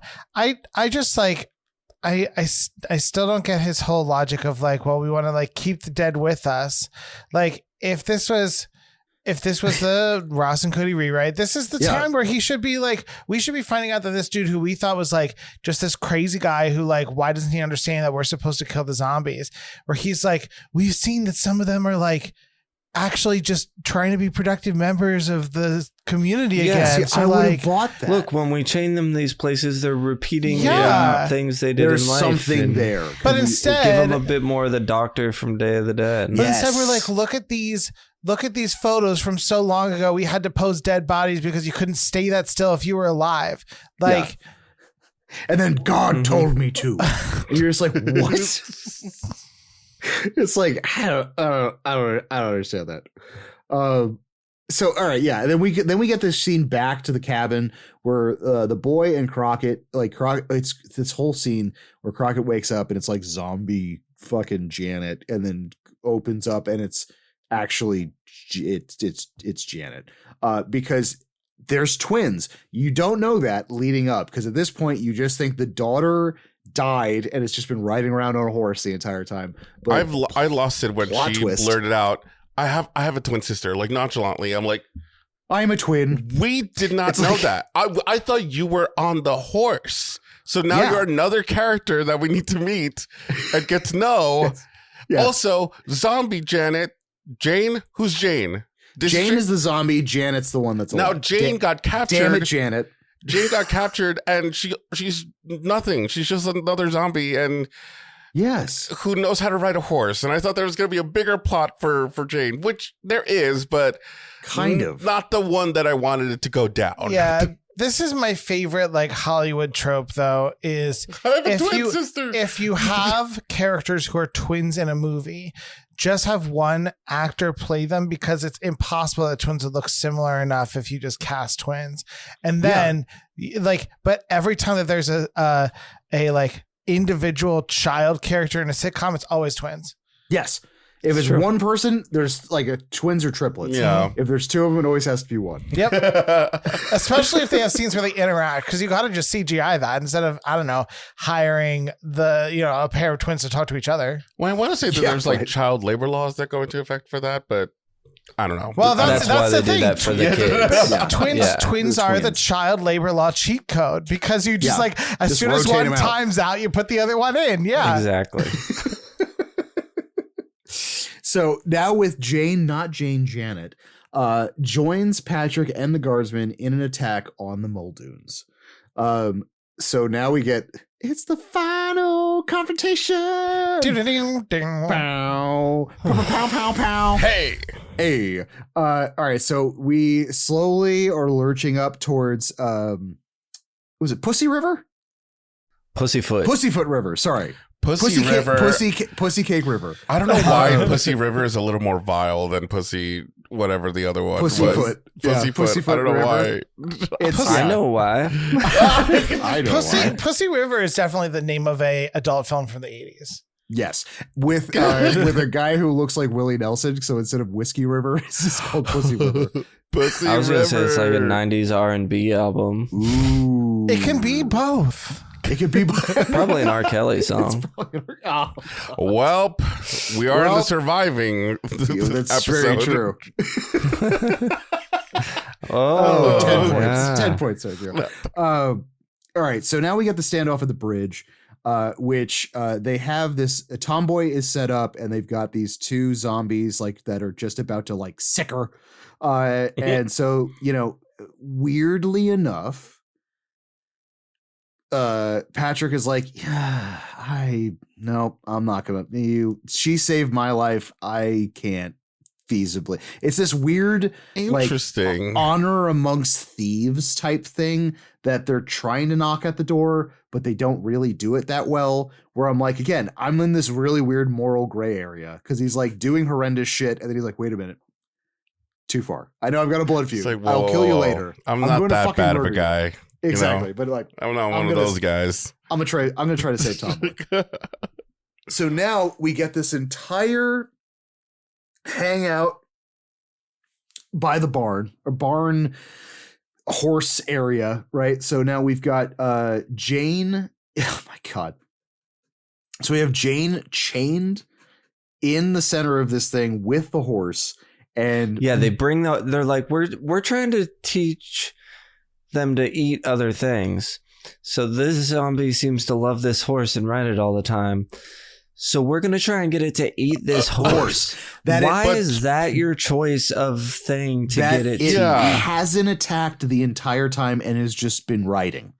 Yeah, Makes it makes no Zero sense sense. to me. This is where the logic train derails, because now at this point, Muldoon is like, okay, I'll let you live and leave, but you have to say, I am right and you're wrong. And this What will the work. fuck was No, this? you forgot one. Well, I will only let you leave if you admit you were wrong and I was right this whole time, and if your dead daughter eats the horse. Yes.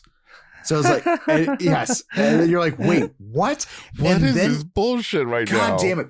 And then we get a scene right after this that apparently hours have passed because Muldoon is asleep in his chair and everyone has their heads in their hands and they're all looking very bored Everyone's bored because the zombie is clearly not eating this horse, which gave Janet and the boy just enough time to sneak behind him and whisper, "I've got your guns with me. All right, let's do this." And I find it really interesting that Janet's entire subplot with this is that she gave them all the guns back in the idea that there's no way that they would all shoot each other if they all had firepower. And I think that was Janet's now you're at an impasse. Everybody's armed. Now everybody put them away and let's figure this out. Oh, Janet. Which is optimistic at best. So I didn't know what that was. I was like, she's been trying to get him to stop fighting this whole time. Now she's like, supplying all the here's your weapons. guns. Because she even gives them all their guns, whispers to him, and then pops out and is like, hey, I'm here, and I gave them all their guns. Right, exactly. Well, if you hated that, you're gonna fucking detest this. So then all of a sudden, Whole movie. Janet is like, okay, oh, wait a second. Oh, does my sister recognize me? Let me just mosey over there and maybe try to touch her face. I don't know what happened, and then gotcha, all bitch. logic just go out the window for us. Out the window. It's like she put salt, pepper, and mustard and ketchup onto her hand and just wafted it under her sister's face. Yep. I did get to say out loud, "Damn it, Janet!" Damn it, yes, I hate you. I hate you.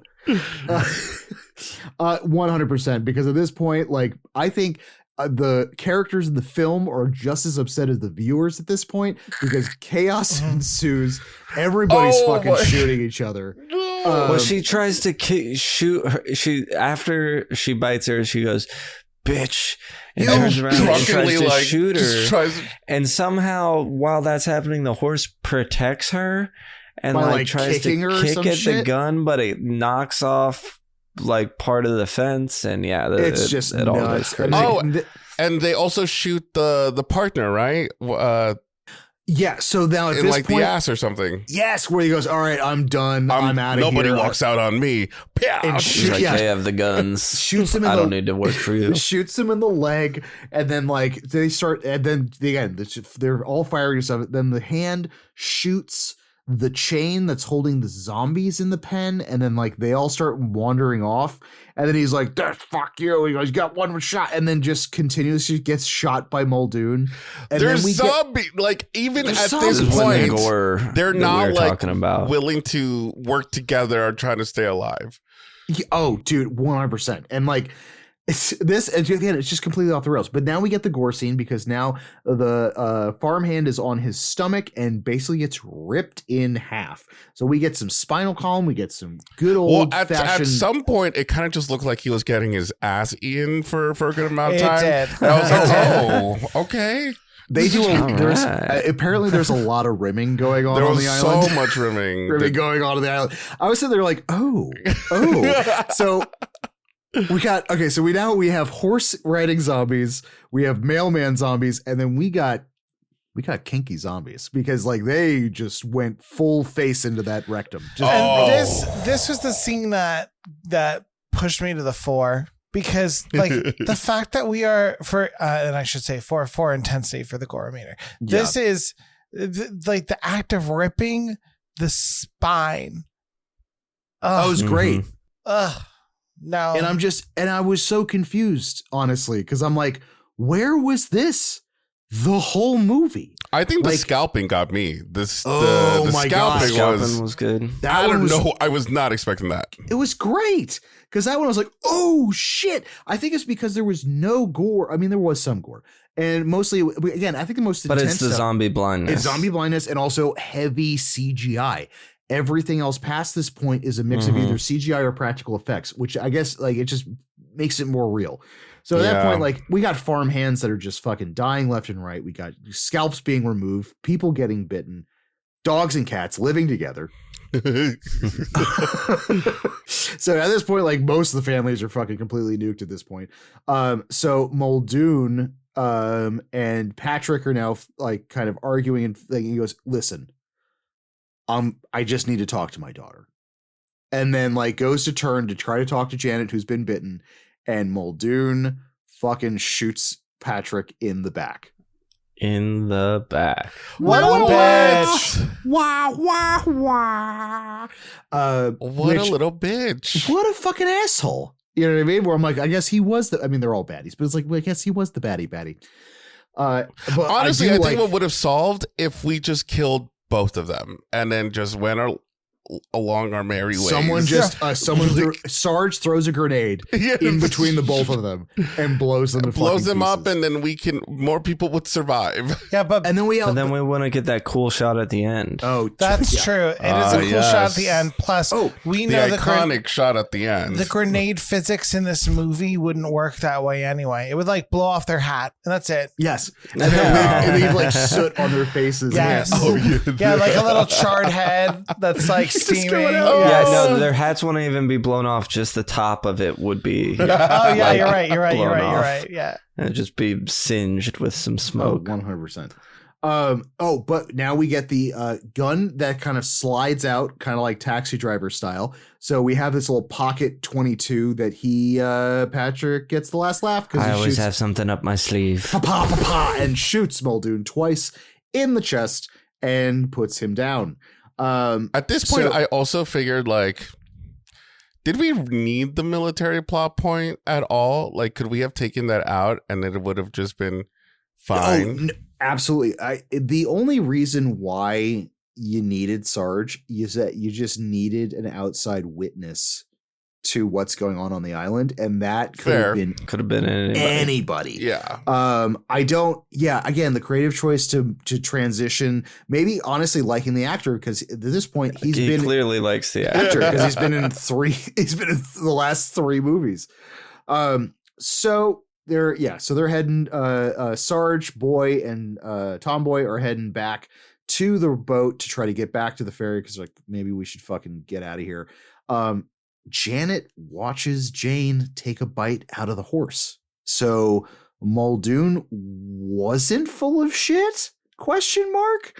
And she's like, wait a fucking minute. And she's hauling ass. And then all of a sudden she's like, I have to tell you something. My sister. And then just gets fucking murked. Patrick blows her brains out and he goes, Patrick said I couldn't do it and have my resolve and kill one of my own. Like what a time to choose to be the asshole who's going to stick to your guns no matter what, when it's your surviving daughter who did get bit, but still totally. But also on. Well, I think this is what's kind of interesting because it's this weird, I understand why he did it, but I think at the end of the day, it made him it's weird. Either to me, it's like more of a coward because when they bring up the fact where he goes, well, what happens if you're going to turn? He goes, I'll just fucking shoot myself because I'm not going to let that happen to me. And then you have this scene where he pulls the gun out and I'm instinctually thinking, okay, from his dialogue in the beginning of the movie, that's what's going to happen. He's going to fucking blow his brains out. And he winds up weirdly murdering his daughter, which I get doing that. But is he really? Yeah, he's sacrificing himself for his letting daughter. himself become a zombie to save his daughter from being one. Which I get. Yeah. And then we get an excessive scene of a horse being eaten. Oh, which I don't know if I needed. Yeah, another thing that was not necessary. It was this it's weird that the biggest gore scene is them eating a horse. I will say that I've never thought I'd see a horse being, at least at this point. I think there is a horse getting taken down in Walking Dead, actually. I take that now, back. Do zombie horses stumble around like in this world? Or I'm just saying, do they trot? They probably would trot or shamble, but I don't think there's going to be enough left of this horse after this mob eats it to actually have it just got me thinking about it when we talked about the horde of horses before. I'm like, are they running? Or are they just, ambling Also be about like a zombie. No. I think they shamble until they find something to attack, and then they run at full speed. But that's the danger of a zombie horse, is that if it runs at full speed, like think of like its knees cracking and like its legs breaking, and then it tumble speeds at you. So not only are you getting attacked by a horse, you're also getting like rolled over by an undead horse. I do think Well, zombie and then they all roll horses. together, and it's like a horse king. Oh. Ew. I do like the idea of a horse, zombie horse, though. I feel like it looks badass. I feel like that's Kinda a rad. tattoo idea, just like half Zombie horse. Zombie I think horse. that was one of the most On your cheek? anywhere. Horse, well, I mean, you're gonna put a horse on your cheek. Yeah, it's like that when you see the zombie horses in like Game of Thrones or something like that, where you're just like, oh, that looks fucking brutal. There were zombie horses in Game of Thrones?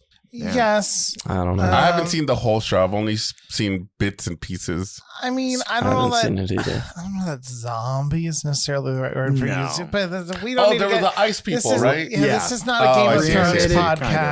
podcast. We don't have time for We don't have this. time for this guy. And then so all of the zombies now are eating the horse. And then we get O'Flynn and Muldoon's reanimated bodies, because he kind of dies on his property. O'Flynn dies on his property right by the water's edge. And then they fucking wake up and they have a showdown I'm assuming the Gothic version of High Noon, because it's a big ass moon. In the sky. This was the best scene in the movie, in my opinion. Like, I think that this was a great way to end a very okay movie. Yeah. The imagery is awesome, and it's cool to see them doing that. I felt that the voiceover was a bit ham-fisted about we forget why we're fighting, and the flags don't mean anything except why we hate each other, whatever. It was like, we're kind of getting this from this other. You're showing us. Don't tell us. Yeah, exactly. And that ends our The whole series. That's where ends we our end the whole whole thing. Oh God, The whole franchise. that's a shame. I think now that we're at the end of this, it's interesting, like, from what I said at the beginning, where it felt like this was like a wrap up, knowing from what we talked about when we were going through the background of the movie, where like he wanted to do 2 more. Like, I wonder if we would have started exploring this idea that the zombies can coexist beside humans and can eat things that are not humans, and step that into like and that Society would of be a the new Dead. idea. Like, Society of the Dead. But it's weird though, because I think it's in the first Night of the Living Dead. Like, it's eating like a rat or a shrew or something like that. Like, it would have to be in Night of the Living Dead. Yeah, I think we do see see some non-human. Yeah, I mean, they don't fuck with the alligator. I mean, which is understandable. It's like a little mini living tank. They tried. They did. They sure as shit tried. So it's all right. So I'm gonna leave this off. I thought this was a very nice little tidbit. This is from Wikipedia. It's a reference to an article. On July 30th, 2017, film critic Scout Tafoya of RogerEbert.com included Survival of the Dead in his video series The Unloved, where he highlights films which received mixed to negative reviews, yet he believes to have artistic value. He stated that the film's savage reception from critics could possibly be the reason for the absence of films made before Romero's death. A tragedy because Survival of the Dead, a deeply weird but singularly Romero-esque Western, is one of the most searing chapters in the book on tribalism and the search of happiness he'd been writing within every film he's made during his career. Romero's most endearing quality may have been that he never ceased imagining that there could be a place for the poor and tired to finally find peace, to feel like their own masters. All they had to do was let go of the rituals and cruelties, but some still grip to the old world like a life preserver. Wow, that is generous. Wow. That's nice. I figured it was a nice end cap to the entire series of Romero. You know what I mean? Like, I think that even at his the lowest films. I still have. Are we this going to do a idea. retrospective? I guess we'll talk about this later. Well, I kind of want to piggyback on that because I feel like we do talk about Romero a lot, but not really. Like I think he is such an iconic person for creating and just like starting this whole thing. I think he is one of the creators that I will always think, man, I wish I got a chance to meet him. You know, like the same with Wes Craven. Wes Craven was one of the directors I knew since I was a kid, seeing the movies, seeing his interviews. And when his death happened, I was so devastated.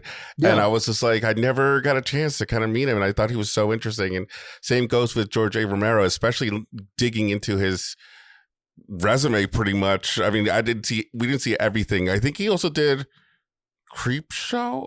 No. Yes. Yes. He did Creepshow. We haven't seen that. Which we've covered. That's another You thing. can listen to that. One of my that's one of Ross's favorite like movies. all-time favorites. I have an entire section of my house dedicated to Creepshow. Yes. I have a giant life-size creep in the movie booth from the poster in my home. I've always loved that poster. And I good. think it's about time that we see it. Did he do the second one too? Or no? He did Creepshow too. Oh shit. Okay. Mhm. And that's like that stuff that I admire from him. Oh, 100%. I mean, he was to my opinion, a fantastic film director. He had such great, even if he didn't pull off the idea, I think a lot of his ideas were just fucking amazing. Mhm. And then I agree. limited times. I mean, I've met him a handful of times at conventions and You stuff met like him? that. Yes. Huge. I think I met him when I was like 14 or 15. At That's so Fangoria. cool. Yeah. I still have a Creepshow poster. It's beat to shit because I obviously given a 14-year-old something signed. I'm like, this is going on my wall. Fair. Incredibly nice, incredibly humble. Every time I met him, he was very sweet. It was really funny. I forget what I was getting signed. It was probably something Creepshow related, which is so funny. I have a shit ton of Creepshow stuff signed for him and not a single thing zombie-esque ever from him, which is hilarious. I mean, it is your favorite. It is, makes sense. Creepshow's like one of my favorites. But I asked him, I think he was signing him with like Fluffy or something like that. And I was like, I really want to get your signature tattooed on me if you would be down for that. And the look on that man's face, he was like, don't do that. I don't. He goes, kid, I don't want you to do that. And I was like, I wasn't taking it. I was like, oh shit. He goes, no. I got a goofy hand signature. Like you don't want this on you. That makes like, it I've more seen some special. other stuff. Yeah, exactly. Which I kind of laughed when I was like, okay, if I ever get like a Romero one, I'll probably get like a Creepshow tattoo. Or something like that in homage, not just like the actual thing. I want to say just in regards to Romero, how you said his ideas, but the ideas don't always work, and they certainly don't always work, evidenced by the last few movies. But what I really admire is that, you know, he's making these horror movies, these spectacles. I really admire that he is exploring social issues and having a meaning behind everything. Especially going back to when it first started, when the movies were better, but I think the messages in them were even more, not necessarily impactful, but needed to be heard more. Yes. Absolutely, weren't as widespread. I think what's a really beautiful thing about Romero is that a lot of aspects of these zombie films, that the zombies are a back character to the actual problems and issues going on in each of the films. You know what I mean? Where it's like, I think it's just a delivery, for better or worse, it's a delivery service to a message. And albeit the last few installments, that message got kind of diluted. It's like wasn't delivered as well exactly. as it had before. It's more like an But I mean, MP3 when it hit list. hits, it's like a masterpiece. It's so you can write essays on it, and it's just fabulous. Well, and I should also say part of what I love about it is and I guess why I like it more in other films is it's there, but it's not slapping you in the face. Like say Dawn of the Dead versus this. There's not like, He's showing and not telling. Ooh. Yeah. Grower, not a shower. And on that note, we're going to take a small little break and we'll be right back with our crematorium of questions. And we're back. All right, guys, we are about to throw all of these Romero zombies into our crematorium and pop out some questions. Are we surviving survival of the dead? And if we are, how are we surviving? Like if we're No, on I'm this not land, surviving. this island. This island. Not without heavy machinery, as in like Yeah. even the guy with the machine gun. I'm had a showing problem. up to the dock, getting robbed, going over there and getting murdered. That's Doing actually the whole very bit. true. Doing the whole bit. I'm assuming we don't have an armored car. The Chuddle bus gets hauled off, and then we're just on a dinghy. Yeah, I don't think. Yeah, there's not really a survivability. I mean, there is, I think, technically, but I think the happenstances that happen with this, dumb luck. Shot immediately. Yes.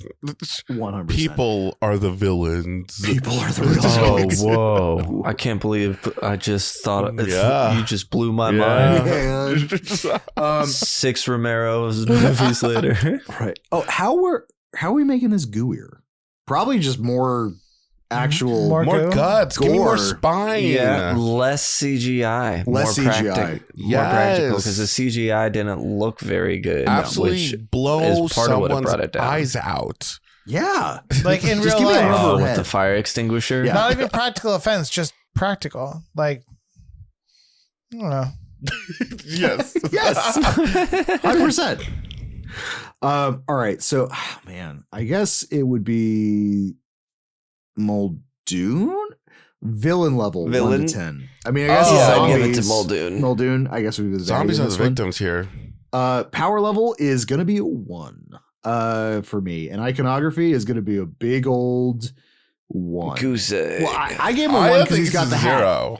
He's got a trench coat and hat. I'd He's got give that him a Western goose thing going egg. on. There's something about the way he looks that I kind of actively dislike. Yeah, looks only, I was going to say only a villain level 1 shoots somebody in the back. Yes, that's very Yes. true. Maybe I will dumb it down because he looks like a grandpa cosplaying as a cowboy and not Yeah, that's a true. guy in Yeah. you know what I mean? They didn't. I don't think he was dressed well as a villain. If you're going to cast this actor as a villain, he doesn't. No offense to this guy, but he's just not a. It doesn't look like a. He's not interesting enough to be like a villain. Yeah. Character and his look. That So makes give him a better wardrobe. So what you're saying is you Absolutely. don't want the undead version of him in the sequel? No. So no sequel. fair. I don't think this deserves a sequel. Unfortunately, I don't think this deserves a sequel. I absolutely do not think this deserves a sequel. Yeah. I mean, might be interesting to see the adventures of Sarge later down the road, but maybe Road of the Dead was him with Tomboy and Boy Yeah, in like a could've Mad been. Max car. You know what I mean?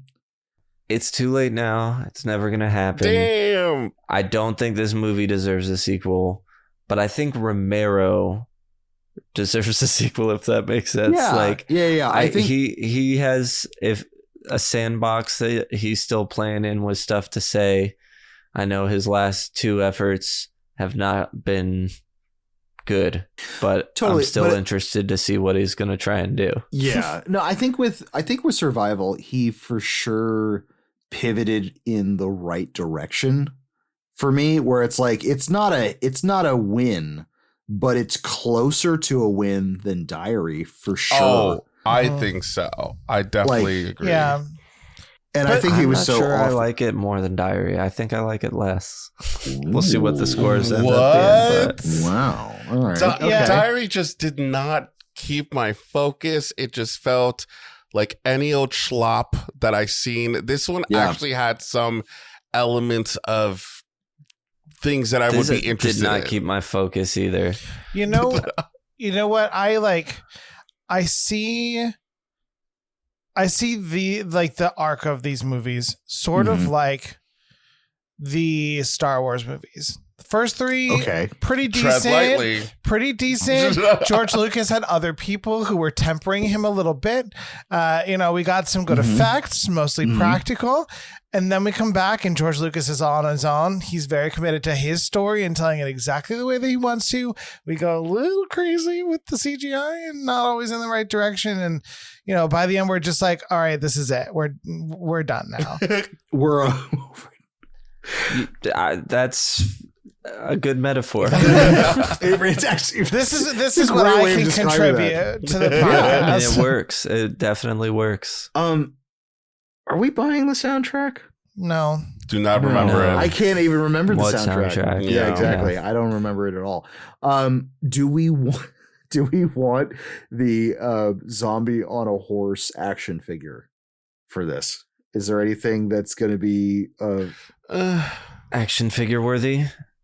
No. I don't think so. I think the only thing that I could think of would Pull be apart ranch hand. So, yeah.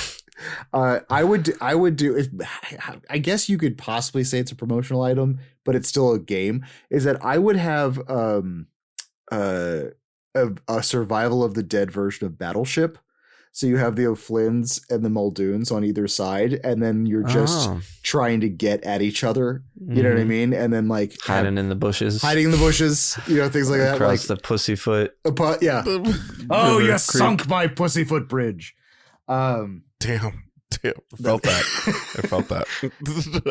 So honestly, that was just a lead in for me to say that one more time. Is there any merch or prop that we're wanting from this? No. I'll take one of the cowboy hats. Okay. All right. Take one of the cowboy hats. I want to take that little piggy. I want that little piggy. I'm going to take him home. Food. Yeah, well, I'm going to steal it from Muldoon before he makes it into a pot roast. I will take the armored truck with the unlocked thing of $1.333 million. Yes. That or the privately owned island. I will take either one. The whole really. island? That's a lot to take. You'll have to face Muldoon a lot. You'll have to build a port. Oh, you can build the port. He'll just helivac it in like everything else. I've got $1.333 million, Sam. Is there any promotional popcorn bucket? Gosh. I would have like how you have that like the ginormous sub, you know what I mean? That could feed like 4 or 5 people. Yeah. But the popcorn bucket is like a 1/3 scale of the horse on its side. So like you're just reaching into it to get your popcorn. Oh. I would do a moon with a little figure on each side of the zombie guys with the guns pointing, and the moon itself is the popcorn bucket. I like it. I like it. That's better than mine. I'm trying to come up with something that would be like Tomboy reaching into her pants, like a popcorn bucket version of that. Ooh. Oh my god. No, but it can't be popcorn. What if it's just Gushers? Oh my god. Oh no. I'm so glad that I could back to back get groans from you guys. That's the real Pussy River right there. Oh, I got all these Gushers down at Pussyfoot River. God, I really can't think of anything else that would suffice as a popcorn bucket. You could have like the zombie at the beginning whose like entire like middle section of the head got removed, like Tetris rows. Yes. And this bloop. Yep. I like that. All right, cool. All right. I think we know what time it is. That. I like that a lot. Yeah, I'm sorry. I got like real Buffalo Bill with that response. I really like that a lot. All right, guys. It's now time to pull out our machetes as we rate this film on our Chuddle scale. Ooh, let's see how it ends up. I only want your fingers. Should we all cut our fingers open and bleed on it? Can you wrap your fingers around this? I'll take a Voorhees burger and a side of Jason's fingers. Show them. On this show, we like to use our subjective rating scale of 0 to 5 fingers. Each cut off finger adds to the score, with more fingers equaling a higher score. So, funny enough, I have Brian's scores right here, so he'll be numero uno. All right. Engaging for Bri, 0.75. Sticky, 0.5. T-shirtable, 0.5. Cockles, 0.75. And rewatchable, 0.75. With a score of 3.25. Holy smokes. Brian. You might be a little surprised at what my score is going to be too.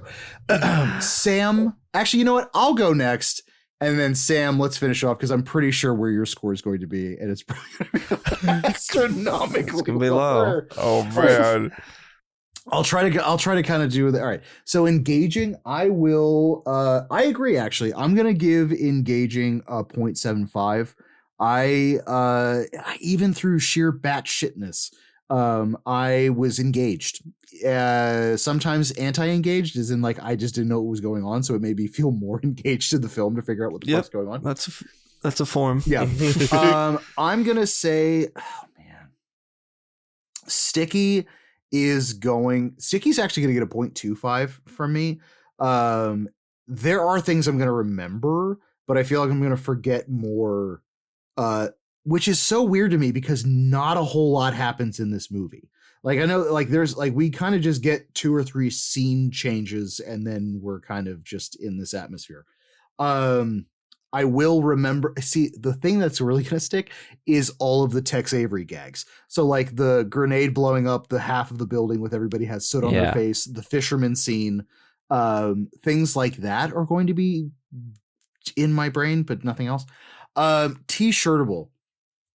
I think T-shirtable is also going to get, there's so much goofy shit in this that like I think I'm going to actually do a 0.5 as well to T-shirtable because like it's the last Romero zombie movie. So I feel like it has to have some kind of borderline of respect for it, which is asinine and doesn't make much sense. But I mean, there is some funny ass shit that you could do. I would love to have just a bunch of hands breaching the water, like reaching up and then having like a water font that says like survival of the dead. You know what I mean? Like any of the scenes that really gave me like, ooh, you know what I mean? Like I would totally get a shirt for that. Cockles is a fucking hard one. Cockles is going to get a 0.5 from me because when we get the gore scenes and when we get the creepy ambient scenes, like the hit, like it's weird. It's like, I'm having, it's like, it's some of it works. Some of it works and some of it doesn't. It's this weird, like it's like every other time you take mushrooms and when like sometimes you're tripping your balls off and the other time it's like you're really not. It's kind of like that for me where it's like this is like it hit a little bit but not fully. And then rewatchable for me is going, oh, man. What is my score at right now? 2. 2? Fuck. I might. Oh, man. All right. I think I'm going to give rewatchable a 0.75 as well. It's, oh, man. It's a weird one for me because I'm in this uncanny valley of if I don't know if I like it or don't like it. And I feel like I need to watch this a few more times. I'm not saying anytime soon. I'm saying within my lifetime, I need to come to the bitter conclusion whether I like this movie or not. And I feel like this would be in rotation with other movies that you're trying to understand whether or not you like them. No, I think this is going to be, it's funny. I would almost watch this one before Land of the Dead. I don't know why. Like, I feel like, and I would completely avoid, obviously Diary is just off of the list for me. Like that one, I don't ever really have to, but this one I feel would be, I don't know. I would test the waters with this. Okay. So that gives you a 2.75. I'm okay with that. I feel like it should knock on it. I feel like it may. I mean, that's just above neutral. Yes. So if you're unsure whether or not you like it, I guess that's fine. It's true. Yeah. I think that's okay for me. All right, that leaves my turn. Engaging. I'm gonna do a 0.5. Oh God, honestly, that might be generous. I just zoned out, started playing on my phone, just was not interested in both watches of this movie. Okay. Sticky, 0.25. I mean, I'll remember it's an island. I don't know much beyond that. Maybe I'll remember these crazy Irish family thing, but I'll give it a little bit, assuming I'll do something. T-shirtable, I'm actually going to give 0.5. Purely for that moon shot at the end. Very cool. I'd give it more for that moonshot at the end, except I don't like this movie that much. Understandable. To put it on a t-shirt. Understandable. Cockles is going to be a 0. Well, no, I guess that's not true. I'll give it a 0.25. There were moments where I'm kind of having fun. It's not like the whole time I'm hating it. But rewatchable will be a 0 because I don't want to watch this movie again. Which gives me a 1.5, which I'm fine with. And apparently Diary of the Dead was a 1, so still came out on top of that. It's true. Both of them I'd never want to watch again, so it makes sense. That's definitely fair. Yeah. That's definitely fair. So yeah, I'm totally fine with a 1.5. Perfection. Cody, Sergio, what do you guys got rating wise for this? Let's say it at the same time. No, I'm right. So for engaging, I think I would put a 0.5. That's going to be half. So 0.25 of that is coming from my actual interest. And the other 0.25 is from me paying attention solely to try to figure out what in the fuck the plot is. Yes. The WTF interest. Yeah. Sticky, I'll give this a 0.25. Okay. There are a couple things that are going to come from the movie, but not much. T-shirtable, I'll give this a 0.5. That moon scene at the end is a t-shirt that I think I would do. I would do a like postcard for Plum Island. Ooh, that's nice. Like with some scenes like from the movie. Welcome to Plum Island. Yes. And then like all this stuff in the lettering would be like a quote from the Captain Courageous video on it. Exactly. I would do a Team Muldoon and Team O'Flynn, like very a la Twilight shirts. Nice. I would do, what was the other one? Oh, I would do like a very like Star Warsy thing where you have like on one half of the shirt you have O'Flynn's face, the other half of the shirt you have Muldoon's, and you have like the zombie Jane riding a horse like coming through the middle. And like some sort of setup like that. I've run out of t-shirt ideas, but that's what I would sell. I think that's more than we've ever thought of. Yeah, that was great.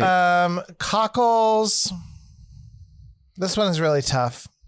I'll give a 0.5 for Cockles because I really liked a lot of the National Guard soldiers who were together. Like I liked their relationship and everything that made me feel good.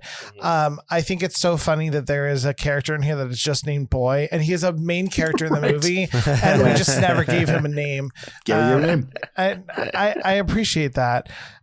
So yeah, I'll give that a 0.5. And then rewatchable 0. Like Sam, I'm perfectly happy to never watch this again. And I think that this is the first time that like I'm rating a movie this low for rewatchable, not because it like grossed me out or scared me out, but just I truly didn't enjoy it. And I'm not going to enjoy it on a watch along. So I think that puts me at a 1.75. Correct. And I feel perfectly comfortable with that score. Beautiful. Great. And just so you know, you gave Diary of the Dead 0.75. 0.75? So, yeah, a whole 1 higher. We really hated. We did not like that movie. We did not. Yeah, that was not a good movie. All right, folks. Blurgio. Yeah, I'm rounding it up. Engaging, pretty much what everyone said. I'm going to put it 0.5. I think there are moments where I was actively engaged, and once I got what was going on, started to be on board, and it started to get a little bit exciting for me. Sticky, I'm going to give it a 0.75 because I feel like there's definitely specific moments that have stuck with me. And when we talked about it, I remember I like felt myself get excited talking about those moments because they were so out of pocket that it really stuck with me. So what was that? 0.75? Yes. T-shirtable. I'm going to give this a 0.5 because I most likely will not wear or purchase a shirt from this movie. But if I were to, if someone was like, please, Sergio, take this shirt. I need you to wear it. And I'm like, okay. I want it to be like something along the lines that you said. I was also thinking maybe like tarot cards of like all the characters, like the twins or horse or something like that. I don't know why, but a horse is there too. Horse would be a good one. Because death has like some of the tarots have like death on a horse. Yeah, exactly. Would be a good one. Honestly, if we had a retrospective Romero shirt with 6 tarot cards for each one of these, would be. I actually would be on board for that. All right, maybe we might have to design that. All the featured zombies are the yes. Cockles.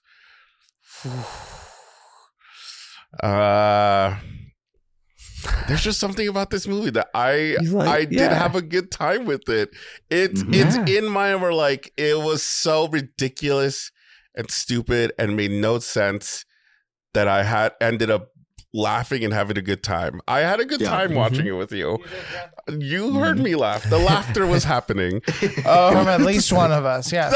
It was especially noticeable because I found nothing funny. 0.75 for this one. I just don't feel good giving it a whole one. And then rewatchable, this one's tough because I also feel like I can't give it a 0 because I really do feel like I would pop it in if I had nothing to do or if my life was on the line. Like I think it would happen. 0.25 for that. All right. Because it's not a no, but it's not a yes either. Yes, exactly. That puts you right there with Ross, 2.75. Heyo. So did Brian rate it higher? He did a 3.25. 3.25. Oh, wow.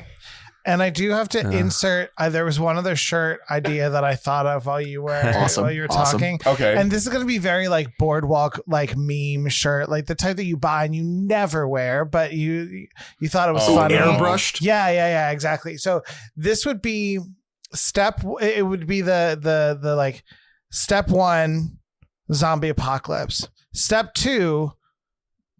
Just chain the zombies up and let them do their thing. Step 3, ? Step 4, profit. That's okay. Ooh, nice. Muldoon's list to do. Yes. I also Sergio, by the way, your score for Diary of the Dead was also a 0.75. Oh shit! So a nice, at least it ended on a higher note. So a whole for you. 2 higher for you. It matches. I think I feel good about that. So Ross, yours, since I said them, I didn't say yours. Yours was a 1.5 on Diary. Yeah. So I think everybody is higher on this than Diary. Brian's was 1.25. I also have some club input. Oh yes. So 3-6 Rick, I feel that I'd rather huff gasoline and eat canned cat food than watch this movie again. 5 out of 5. No, I will not elaborate. So it was torturous, but it was still a certified Chuddle form. Okay. It's like how you feel about it. You're like, I don't know. I hate it and I love it. All right. So T-Boo, engaging. 1, covered this on the Joe Blow Horror Show for our Summer of Dead series in which we covered the Romero zombie films. Nice plug, T-Boo. Wow. What a schlock fest. I did read it. Wow. What a schlock fest. Coming off the heels of Diary, this was an awesome divergence that brought back and amped up Romero's comedic elements. Sticky, 0.5. I remember certain shots and certain scenes, but a rewatch would be needed to jog my memory. T-shirt, 0.5. I'd wear a shirt, but I'm not dying and coming back from the dead for one. Cockles, 1. This was the right amount of fun for me. It isn't a masterpiece by any means, but while viewing it, I was happy. Rewatchable, 1. I'd watch this again for any reason. Hopefully next time it's with friends, so we can howl and poke fun at it. 4.5 sits well with me. I gave it an 8.25 on the redacted show, so that tracks.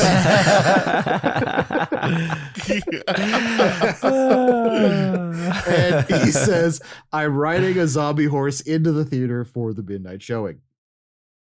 Let's see here. I think we had that might be about it. A couple of people joined in. So okay, our newest witch, who we're brewing up your witch name right now, watched this and was laughing from the start. So which is good. I think she enjoyed it. Oh, also, I have to throw this in. Kate says, I've only seen this once and can't really remember much about it, so I don't think it would be fair for me to give it a score, but I guess the fact that I remember most nothing would indicate that my score probably wouldn't be very high. I have no doubt whatsoever that your discussion about it will be brilliant, so for that reason, I'm happy this movie exists. P.S. Sergio and Cody, listening to you in these episodes has been an absolute joy. Thank you and big hugs. Aww, Kate is amazing. Love her. Mm. And yeah, I think that does it for our club. How does this compare to the other movies in the goo-drenched book? Well, oddly enough, whoa. Wait, what happened? You broke out for a while. Oh, I did? Yes, but you're back. It's all right good. at the end too. Ooh. So this, we'll see if we have any others. I haven't sorted it yet, but it's at a 2.5. Okay, perfectly down the middle. Ooh, which is interesting. Interesting. Okay. So now let's see where it's at. Attention. All right, we have a few here at 2.5, and that's interesting. One of them, it in a way kind of reminded me of this. So sitting at 2.5, we have two movies that we've done with the Horror Bandwagon. Oh. Seed of Chucky is at 2.5. Okay. Which I know they love that one. This makes sense. This makes sense of why I'm having a good time. Okay. And Final Destination 5 is also at a 2.5. Honestly, I could. Okay. But I brought down the score on that one.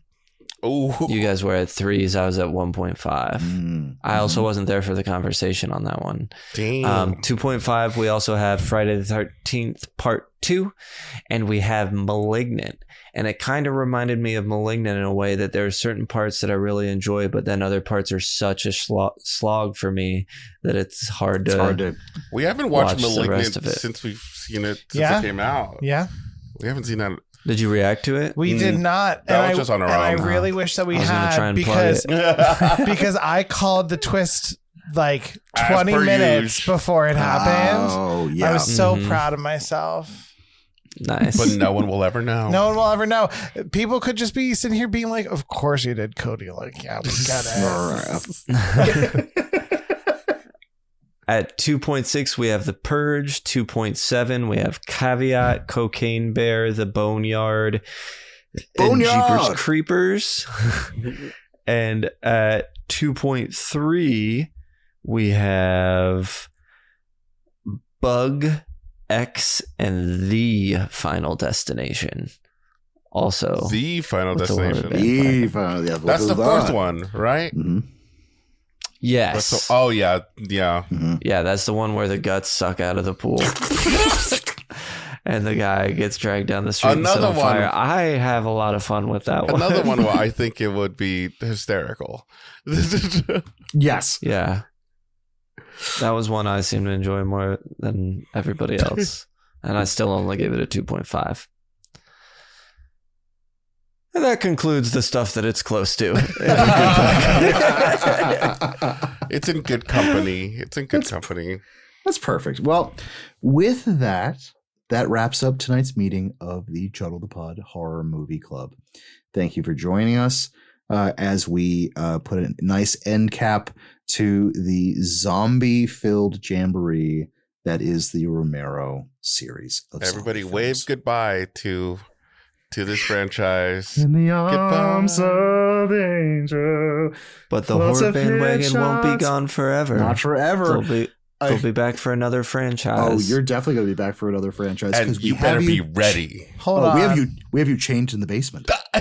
Wait, what? I just had a realization. Oh no. What happened? Over the my entire goodness. course of the George A. Romero Living Dead franchise, we have had the evolution of women on screen going from saying and doing absolutely nothing to actually masturbating. And I think that we Wow. Wow. I think that we should recognize the growth there. Groundbreaking, honestly. is- it's Yeah. groundbreaking stuff.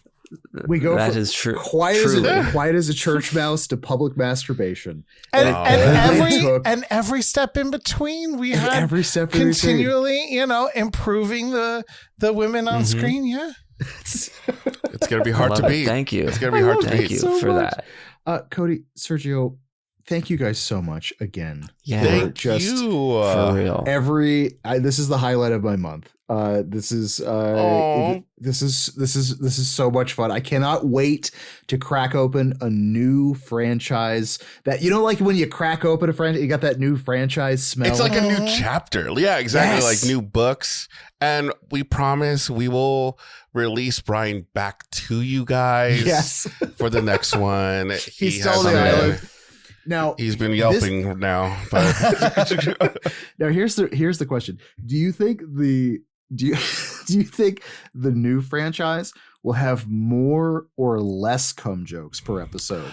ooh, Because we kind of have a high bar. That's really going to depend on on the what franchise, we I pick. guess. it's Yeah. really true. Like, do we That's want true. it to have more cumosity? Cumosity. I like that. I guess the viewer, you're gonna find out the next or first episode of the new franchise, which will be determined.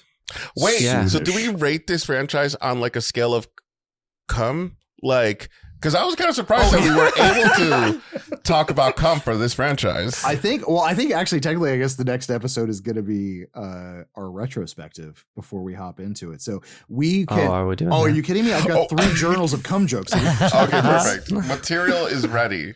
Yes. I produce it on the daily, so okay. Let me. Okay, All right, we got to get out of Yeah, here. let's get. All right. Where can we find you guys? Oh, we are on YouTube, the Horror Bandwagon, pretty much on all platforms. If you want some exclusive stuff, we do stuff on Patreon and our Discord also. And I think that's it, right? I think, if you want to find us, we're over there. Check them out. We're kooky, we're fun, we're loud. If you need a recap of a TV series that's coming out, like say season 3 of Yellow Jackets comes out, and you want to recap, go ahead and watch the reacts to the first 2 seasons. Yes. That's what me and my wife are doing, and we're having a blast. It's fantastic. Y'all are awesome. Thank you. Don't forget to join our Discord to keep the conversation going, share your thoughts on the movie, and connect with fellow club members. Follow us on our socials. I'm on Instagram at Ross Purvis if you want to see some tattoos, artwork, and all that fun jazz. We're also cumulatively on Letterboxd. So we've got Chuddle the Sam, Chuddle the Brian, and Chuddle the Ross to peep on what new movies we're doing, see if we give them any reviews. Speaking of reviews, rate and review us wherever you listen. That helps spread the good word of Chuddle the Pod. Much like a zombie outbreak, our Romero challenge to you listeners is to tell 6, since there's 6 installments, 6 of your friends. You can lightly nibble them if you want to. You don't necessarily have to bite them, but just nibble or just give the Chuddle virus in their ear and tell 6 friends to go listen. How about that? Text them an episode right now. You're listening that's a on good your one. phone, right? Just Yes. pull your phone out and text them an episode. Any of our Romero Horror Bandwagon episodes, just send one of the 6 to you know what? Fuck it. A random person. Find a random phone number, give the gift to Chuddle to a complete stranger. And on that note, avoid the time loop. Thank you for listening, and have a Romero evening. And until next time, Until next time. avoid the time loop. Fine.